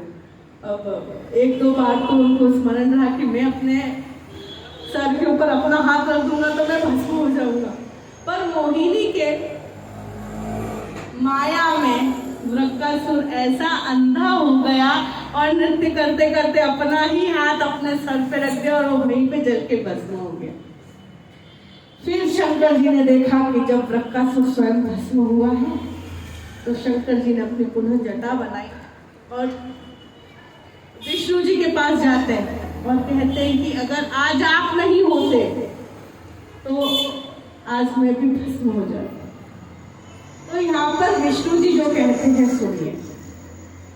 भगवान विष्णु जी कहते हैं पहले तो मैं अपने भक्त को ऐसे ही आशीर्वाद नहीं देता। ध्यान से सुनिएगा, बहुत अच्छी शिक्षा है इसका। पहले तो मैं अपने भक्त को ऐसे ही आशीर्वाद नहीं देता और मैं किसी को नेकी करते हुए देख लेता हूँ, किसी को भलाई करते हुए देख लेता हूँ तो उसे अपार धन संपदा यश वैभव दे करके उसको बहुत संतुष्ट करता हूँ। उसके पास सारी संपदा होने के बाद उसको अगर अहंकार आ जाता है तो उसमें अहंकार की परीक्षा लेता हूँ और अगर किसी को अहंकार नहीं आता तो भी उसकी मैं परीक्षा लेता हूँ। सारी की सारी धन संपदा देने के बाद धीरे धीरे वो धन संपदा उसकी क्षय होने लगती और क्षय होकर के वह एकदम चरम सीमा दुख पर आकर के वह स्थापित हो जाती है। जब धन संपदा थी उसके पास में उसके बीवी बच्चे, उसके नाते रिश्तेदार, पोते सब उसकी प्रशंसा करते, सब उसके अपने खुद के होते, संसार में पूजा था, समाज में पूजा था। पर जब उसके पास में दरिद्रता में आकर के जब चरम सीमा पे आ जाता तो पूर्ण रूप से क्षय हो जाता। जब वो दरिद्रता आती तो उसके सबसे पहले जो रिश्तेदार होते वो कटते, जो सत्य यथार्थ सत्य, फिर समाज वाले कटते, फिर माता पिता भाई बहन कटने लगते और फिर एक समय ऐसा आता है कि उसके पुत्र बांधव भी कट जाते और अंत समय पर उसकी आके जो अर्धांगिनी रहती वह भी कट जाती। अब वो अकेला पुरुष जब होता है, मैं उसकी इतनी परीक्षा लेता हूँ वो हार करके अब अपनी वह पत्नी से सहयोग मांगने का प्राप्त करता। पत्नी नहीं देती तो बच्चों से, वो स्वयं जिसको पहले वो देता था उनसे सहयोग मांगने का प्रयास करता। उसके पश्चात वो अपने माता पिता से सहयोग मांगता, माता पिता से भी सहयोग नहीं मिलता, फिर वह अपने बंधु बांधवों से सहयोग मांगता तो भी उसे नहीं मिलता। समाज में जाता है, बहुत से लोग होते हैं जो समाज की संस्थाओं में जाकर के हेल्प लेते हैं, उससे भी जब नहीं मिलता तो वो भगवान से सहयोग मांगता, उस अवस्था में भी भगवान उसकी परीक्षा लेते हैं। तो उस अवस्था में भी भगवान कहते हैं कि मैं उसकी सहायता बिल्कुल नहीं करता, उसको मैं सब कुछ देने के बाद उसका सब क्षय कर लेता हूँ, और उसके बाद अगर वो मुझे मेरी भक्ति करना छोड़ देता है ना, तो उसको मैं अच्छी दंड देके सजा दिलवा देता हूँ। और उस अवस्था में भी आके, गरीबी की अवस्था में, दरिद्रता में भी आके वो मेरी भक्ति करते रहे, वो मेरी भक्ति नहीं छोड़ता है, तो उसको धीरे धीरे मैं ऐसी संपदा स्थापित कर देता हूँ कि वह पूर्ण रूप से स्थायी हो। तो भगवान ने अगर हमको कुछ दे करके लिया है, तो उसका मतलब ये नहीं निकालना कि हम दरिद्र हुए, यह समझना कि हमको वापस से सब कुछ प्राप्त होगा। धैर्य रखने की आवश्यकता है। सब कुछ लिया भगवान ने और भगवान ही सब कुछ देंगे, पर यह जो परीक्षा है, तो यह परीक्षा भगवान की ऐसी चल रही है कि हमको उसमें अव्वल होना, हमको हमारा धैर्य नहीं खोना, हमको हमारी मति बुद्धि जागृत रखना। गरीबी अवस्था में आकर के व्यक्ति क्या नहीं कर देता, कोई कोई तो अपनी आत्महत्या तक कर देते हैं, कोई कोई मानसिक रूप से रोगी हो जाते हैं, पर उस अवस्था में भी धैर्य स्थापित रखना। क्या पता क्या भगवान ने आपके लिए कुछ अच्छा रखा। जो व्यक्ति जीवन में संघर्ष करता है, जो जीवन में व्यक्ति भगवान की भक्ति करना नहीं छोड़ता, भगवान उन्हीं को ही आशीर्वाद स्वरूप अच्छा फल देते हैं। तो यह कथा से तुमको यह शिक्षा मिलती है, शिव जी का संकट मोचन, कि हमें भगवान से वही सब मांगे कि जो दूसरे के हित के लिए हो। आप दूसरे का हित करोगे, भगवान अपने आप आपका हित करेगा। ऐसे ही भगवान ने भृगु ऋषि ने तीनों देवताओं की परीक्षा ली है, उसमें से जो नारायण थे वो सबसे उत्तम देव निकले हैं। और उस परीक्षा लेने के समय भृगु जी ने अपनी लात को भगवान के वक्ष स्थल पे मारा, तो आज भी भगवान के हृदय पे भृगुलता का चिन्ह है। और ऐसे ही करके अब भृगु ऋषि ने तीन देवताओं की परीक्षा ली है। ये 98 नंबर पे अध्याय पे यह कथा है। और अब दसम स्कंद को हम यहीं पे विश्राम करते हैं। अब चलते हैं एकादश स्कंद में। एकादश स्कंद के अंदर हम माया और माया से परे होने के उपाय तथा ब्रह्म और कर्म योग का निरूपण को हम श्रवण करते हैं। तो ब्रह्म तत्व क्या है, हमें ध्यान रखना चाहिए। ब्रह्म तत्व भगवान का बनाया हुआ एक ऐसा माया जाल है कि प्रत्येक मनुष्य उसमें फंस जाता है। प्रत्येक मनुष्य को बुद्धि विवेक जागृत करके ही अपने कर्म, अपने भक्ति, अपने साथ में रहने वाले कर्मों पर प्रकाश डालना चाहिए। किसी ने भी किसी बात का प्रलोभन दे दिया तो हमको ये अच्छा है हमारे लिए, और कोई उससे और अच्छा व्यक्ति आके हमको कोई प्रलोभन देता है तो हम उसको उत्तम मान लेते हैं। ऐसा कतई नहीं करना चाहिए। देखो, कोई भी व्यक्ति आके आपसे कोई मीठा बोल रहा है, अपने माता पिता भाई बंधु के अलावा कोई भी तीसरा व्यक्ति आकर के आपसे अगर कोई मीठा बोल रहा है, स्मरण रखना कि उसके पीछे जरूर उसका स्वार्थ छुपा है। कोई क्यों आपके लिए इतना करेगा? क्योंकि स्वार्थ है। तो स्वार्थ के लिए हमें सदैव स्पष्ट रहना चाहिए। अब यहाँ पर एकादश स्कंद के अंदर हम भिन्न भिन्न सिद्धियों के नाम देख पड़ेंगे। अगर आपको सिद्धियों को प्राप्त करना है ना, तो ये आपका नरसिंह घाट है। यहाँ पे बैठ करके आप एक माला फेर लेना।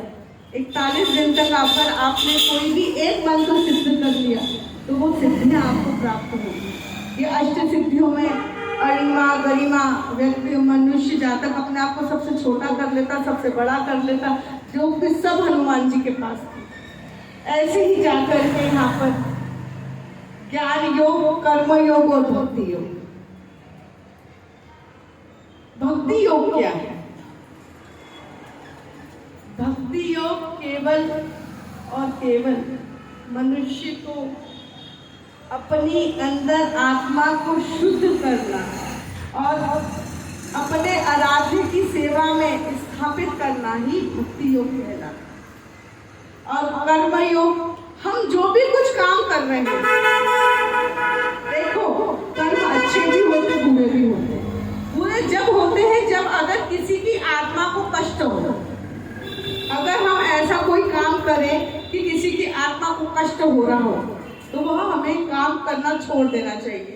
पर फिर भी हम वही कार्य करते हैं जिससे कि सामने वाले की आत्मा को कष्ट हो रहा हो, तो वह बहुत सरासर गलत है। ऐसे ही वानप्रस्थ और सन्यासी के धर्म के यहाँ पर निरूपण बताए गए। वानप्रस्थों को क्या करना चाहिए? जंगल में जाके केवल और केवल भगवान का भजन चिंतन करना चाहिए। 25 वर्ष तक ब्रह्मचारी, 25 के बाद 50 तक अपना गृहस्थ जीवन जीना चाहिए। 50 के ऊपर हो गया तो आपको वानप्रस्थ ले लेना चाहिए, पर पहले आप अपनी जो जिम्मेदारी है वो पूर्ण करो। वानप्रस्थ लेकर के भगवान का केवल भजन करो। शिप्रा जी के पास एक कुटिया बनाओ, है ना, वहाँ पर रहो, भजन करो, भिक्षा करो, बस यही आनंद का जीवन है। अब इधर बहुत अच्छा प्रसंग है, दत्तात्रेय भगवान के 24 गुरु। अपने कितने गुरु हैं? अपने कितने गुरु हैं ये बताइए। गुरु बनाए? गुरु मंत्र लिया है? कौन है गुरु? गुरु का नाम नहीं लेते। महामंडलेश्वर महंत, बाल योगी, है ना, और श्री श्री 1008। देखो दत्तात्रेय भगवान ने यहाँ पे 24 प्रकार के गुरु बनाए। किसी से भी सीखो, ज्ञान लो, वो आपका गुरु। अब अवधूत जी ने यहाँ पर पृथ्वी को अपना गुरु बनाया। पहला गुरु पृथ्वी से सीखा है धैर्य रखना। अपने को धैर्य है, हमेशा भड़ भड़ भड़ भड़ भड़ भड़ करते हैं। धैर्य रखना सीखो और ऐसे ही सहनशील रहो। हम पूरी की पूरी पृथ्वी पे कितनी ड्रिलर मशीन चलाते हैं, घर बनाते, भवन बनाते, पर कुछ कह रही है पृथ्वी? कुछ नहीं कह रही। तो यह सहनशील और क्षमा की शिक्षा ली है, सबको क्षमा करो। ऐसे ही जल करके वायु से सीखा है कि वायु सब प्रकार से गंधों से लिप्त हो जाती है और वायु के सहारे फूल सुगंध फैलती है, फूलों की सुगंध फैलती है। तो ऐसे ही वायु के सहारे फूल की सुगंध फैलती है और दुर्गंध भी फैलती है। अब पर वायु इनका गुण दोष ग्रहण नहीं करती। वायु निरंतर गतिमान रहती है। वायु निरंतर गतिमान रहती है। जीवन में गति जरूर होनी चाहिए।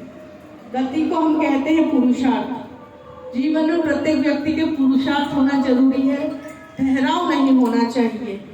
और तीसरा गुरु बनाया है आकाश को। ये देखिए सबसे महत्वपूर्ण प्रसंग है पूरी भागवत में। दत्तात्रेय भगवान के 24 गुरु। सबसे पहले पृथ्वी, वायु, आकाश। आकाश से सीखो व्यापकता, अपने हृदय में व्यापकता रखो। आ जाओ, लूटो, आओ, है ना।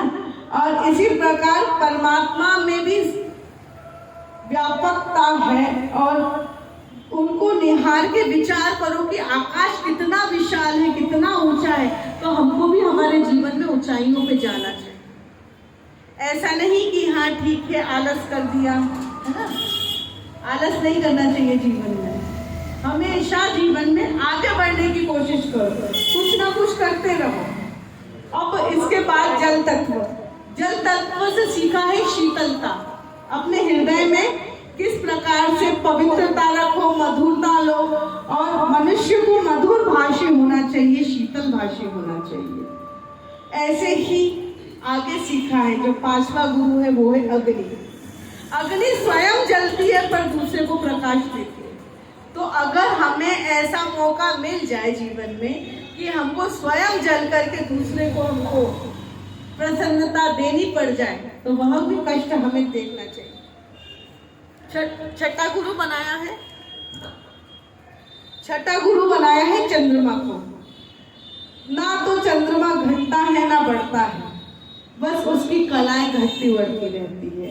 तो इससे हमको यह शिक्षा प्राप्त लेनी चाहिए कि वृद्धि और हास्य शरीर के ही होते हैं, आत्मा के नहीं।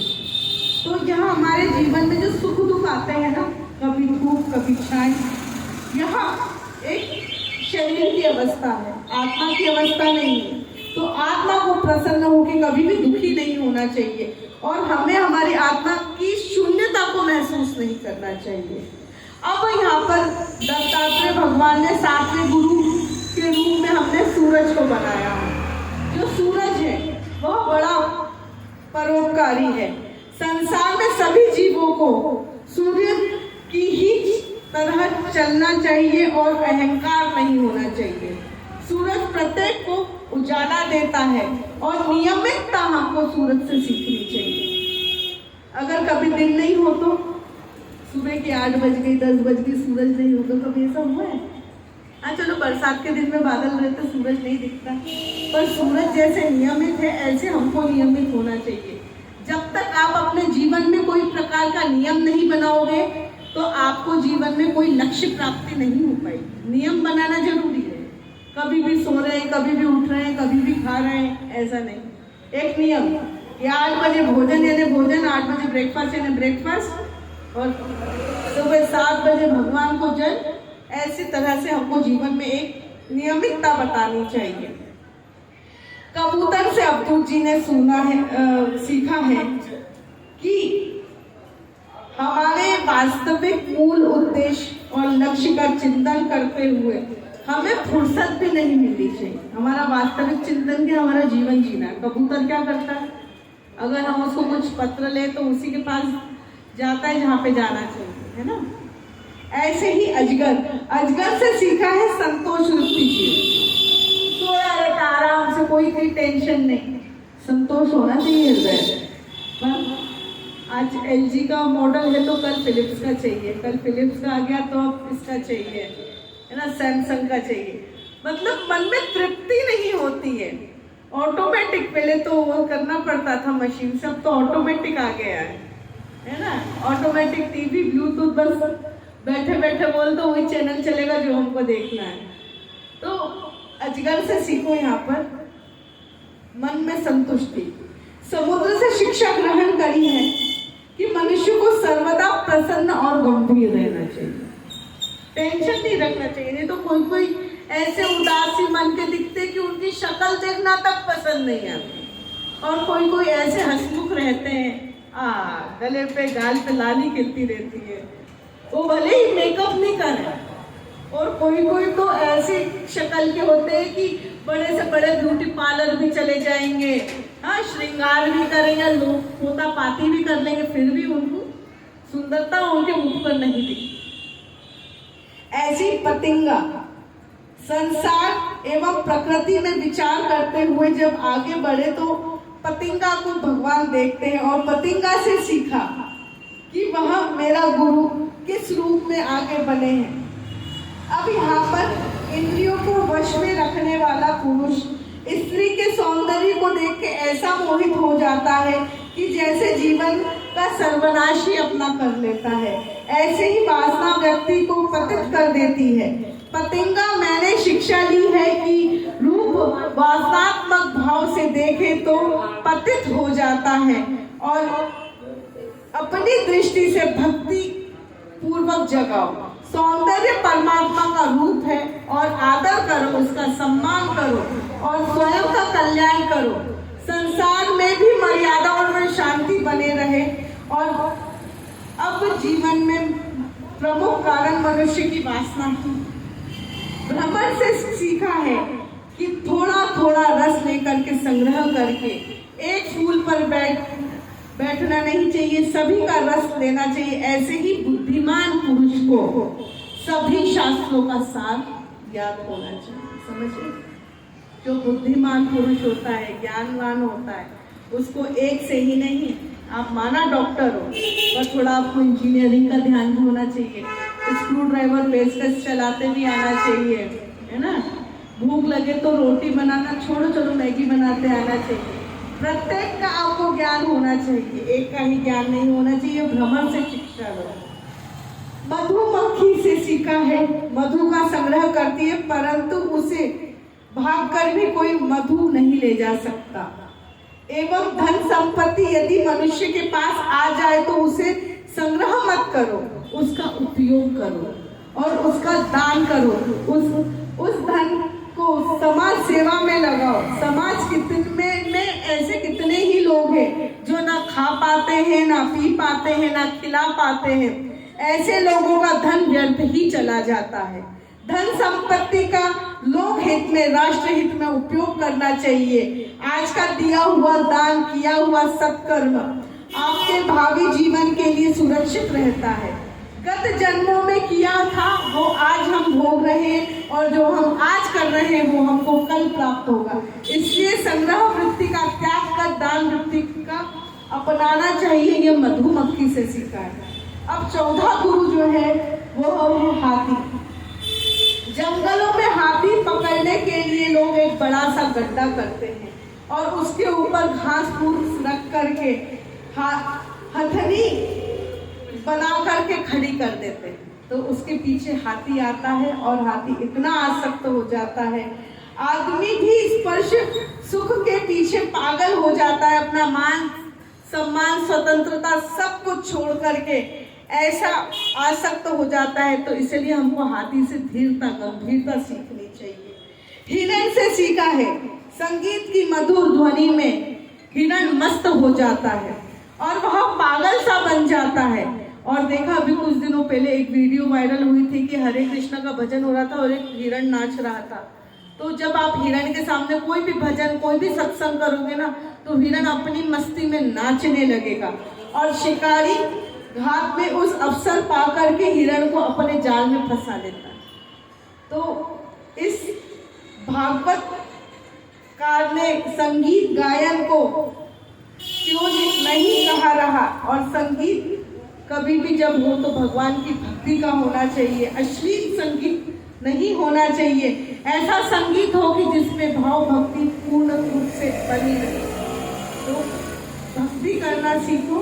तो जैसे ही कोई देखो क्या होता है, कुछ आजकल नवरात्रियों में हमने देखी है शरीरों में देवियां आती हैं। मुझे ये बताइए कि ये देवियां आती कहाँ से है, कौन सी दुकान पे मिलती है? देखिए इस हार्ड मास का जो शरीर है ना, इसमें न जाने कितना मलमूत्र भरा हुआ है। इसमें देवी नहीं आ सकती। अगर देवी आ गई ना तो पूरा का पूरा शरीर फट जाएगा। भाव आते हैं, अगर देवी का भाव आया तो हाथ पैर हिलने लगेंगे, वो हम मानते हैं। हमारे सामने कोई भोले जी का भजन लगा दो, कोई कान्हा जी का भजन लगा दो, हम गद्दी छोड़ के नीचे उठ आपके साथ नृत्य करने का हमारे भाव है। हम भी नहीं, कोई ढोल बजे हम भी नहीं रुक पाते, हमारे हाथ पे रखने लगते हैं। पर कहीं भी करो तो भक्ति करो, आडंबर मत करो। मछली से सीखा है। कांटे से लगाया हुआ मांस खाने के लिए मछली आती है और कांटे में फंसकर मर जाती है। इस सुख की भी जीभ स्वाद लेने में लालसा मछली को मार देती है। तो कभी भी ऐसा भी हमको कोई सुख नहीं चाहिए कि जिससे हमको मरने की नौबत आए। तो एक कहावत है, बैरागी मरे नहाए नहाए, सन्यासी मरे खाए खाए। इतना भी मत खाओ कि आपकी मृत्यु का कारण बन जाए, है ना। जैसा खावे अन्न वैसा होवे मन, जैसा पीवे पानी वैसी होवे वाणी, जैसा खावे अचार वैसा बने विचार। तो खान पान अपना बड़ा शुद्ध रखना चाहिए। और पिंगला नाम की एक यहाँ पर वैश्या है, तो वैश्या को भी अपना गुरु बनाया है। पूरे जीवन भर धन संपत्ति अर्जित करती है और विविध प्रकार के सुखों को भोग करती है और जीवन के बारे में वह कभी सोचती तक नहीं। पर जब बुढ़ापा आ जाता है ना, तो वही उसकी जो संग्रह किया हुआ जो धन है वही छूट जाता है। इस अवस्था में उसका जीवन का लक्ष्य उद्देश्य क्या है? भागवत हमें जीवन का ज्ञान प्रदान करता है और भागवत का एकमात्र मार्गदर्शन ग्रंथ है।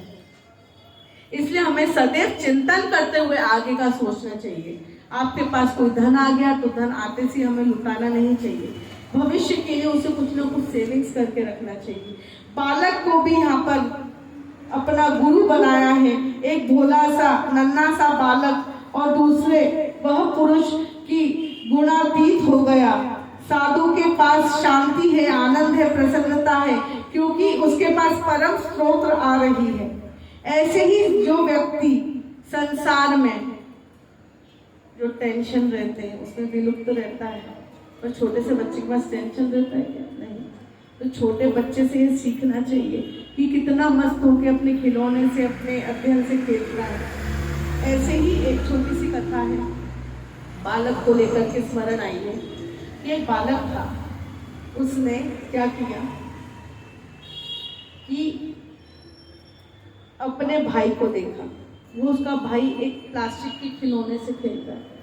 उसके पिताजी ने छोटे भाई को प्लास्टिक का खिलौना दिया और बड़े वाले को ले जाकर के जो घोड़ा का जो लीड रहती है ना, स्टेबल जिसको कहते हैं, वहां पे ले जाके छोड़ दिया। अब एक आदमी पूछता कि तुम्हारे को तुम्हारे पिताजी के ऊपर क्रोध नहीं आया? तुम्हारे पिताजी ने तुम्हारे भाई को खिलौना दिया और तुमको घोड़े की लीद में खड़ा कर दिया। तो वो जो बड़ा बालक है ये कहता, अगर यहाँ पे घोड़े की लीद है तो जरूर आसपास घोड़ा होगा। उसने क्वालिटी देखी, उसने खिलौने को नहीं देखा। ऐसी एक कुमारी कन्या को उन्होंने गुरु बनाया है, बाण बनाने वाले को गुरु बनाया है कि कितनी बिल्कुल शार्पनेस से वो तीर को घिसता है और वो अपना बाण बनाता है। ऐसे ही सर्प को भी गुरु बनाया है। सर्प से शिक्षा ली है कि व्यक्ति को, विशेषकर सन्यासी को, अकेला ही रहना चाहिए। लोगों के साथ रहने से साधना में पीड़ा पहुंचती है, चिंतन ठीक से नहीं हो पाता और विचार करने का, चिंतन करने का अवसर प्राप्त नहीं होता। भृंगी करके कीट पतंग है, उससे सीखा है कि किस प्रकार भगवान का चिंतन किया जाता। वो जैसे करके भू भू भू भू होता है ना, तो भगवान का वो भजन करता है। तो ऐसे ही भगवान का भजन कर करके अपने को मन में करते रहना चाहिए। कुकरी यहाँ पर बख्शिश को भी गुरु बनाया है। और अब यहाँ पर समाज की व्यवस्था को बदलने के लिए कानून नहीं है, विचार परिवर्तन से ही आज सामने आ गया, आगे आएगा। भागवत पुराण में मनुष्य के विचार परिवर्तन लेने से सर्वश्रेष्ठ माध्यम। ऐसे ही अब यहाँ पे 24वां गुरु है, ये मकड़ी को बनाया। मकड़ी 10 बार गिरती है पर उठ करके अपने जाले को भून ही लेती है। ऐसे प्रकार से अवधूत जी ने ये 24 गुरु बनाया, किन से क्या क्या ज्ञान प्राप्त किया है। अब आगे चल करके हम श्रवण करेंगे यहाँ पर 12 स्कंध में कलयुग में धर्म की। सुनिए, कलयुग में धर्म कैसा रहेगा? बस थोड़ी सी देर। अब यहाँ पर कलयुग के धर्म का वर्णन है। कलयुग में यहाँ पर जिसके पास अर्थ होगा वही राजा होगा, और यहाँ पर व्यक्ति अपने आप की नहीं, अपने साले से सलाहकार बनेगा। आगे यहाँ पर नाम संकीर्तन की महिमा है, और जिसको भी मन में कोई भी भगवत से कुछ आशीर्वाद लेना हो, आप सब आंख बंद करके थोड़े थोड़े चावल अपने हाथ में रखें। और जो हम आखिरी श्लोक बोल रहे हैं भागवत का, जो भागवत जिन्होंने 7 दिन नहीं सुनी, वह आज की कथा को सुन करके वह आपको प्राप्त होगा। आप सब अपने हाथ में थोड़े थोड़े चावल रखें, अपनी मनोकामना रखें, और जैसे कि आप कोई कथा सुनते हैं, आखिरी में आप दक्षिणा देते हैं। आपकी दक्षिणा अर्थ हमें कुछ नहीं चाहिए, आप आपकी दक्षिणा भी अपने हाथ में रखें। जो हम कह रहे हो, ना हमको आपसे कोई अर्थ चाहिए, ना सोना चाहिए, ना चांदी चाहिए। जो हमको चाहिए है वो आपको हमें देना ही पड़ेगा। सबसे पहले आप यह जो आखिरी श्लोक है, आंख बंद करके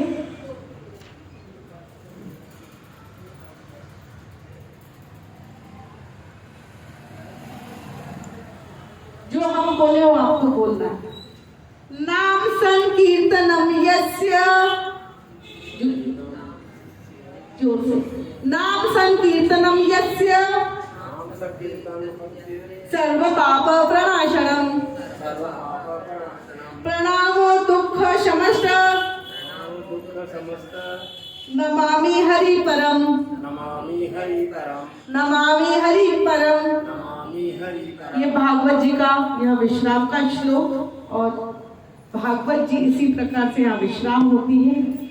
अब यहाँ पर तक्षक नाग आते हैं और परीक्षित के मस्तक पर दस करके यहाँ पे हमने 7 दिन का जो किया था, हमने यज्ञ, ज्ञान यज्ञ, इसको विश्राम करते हैं।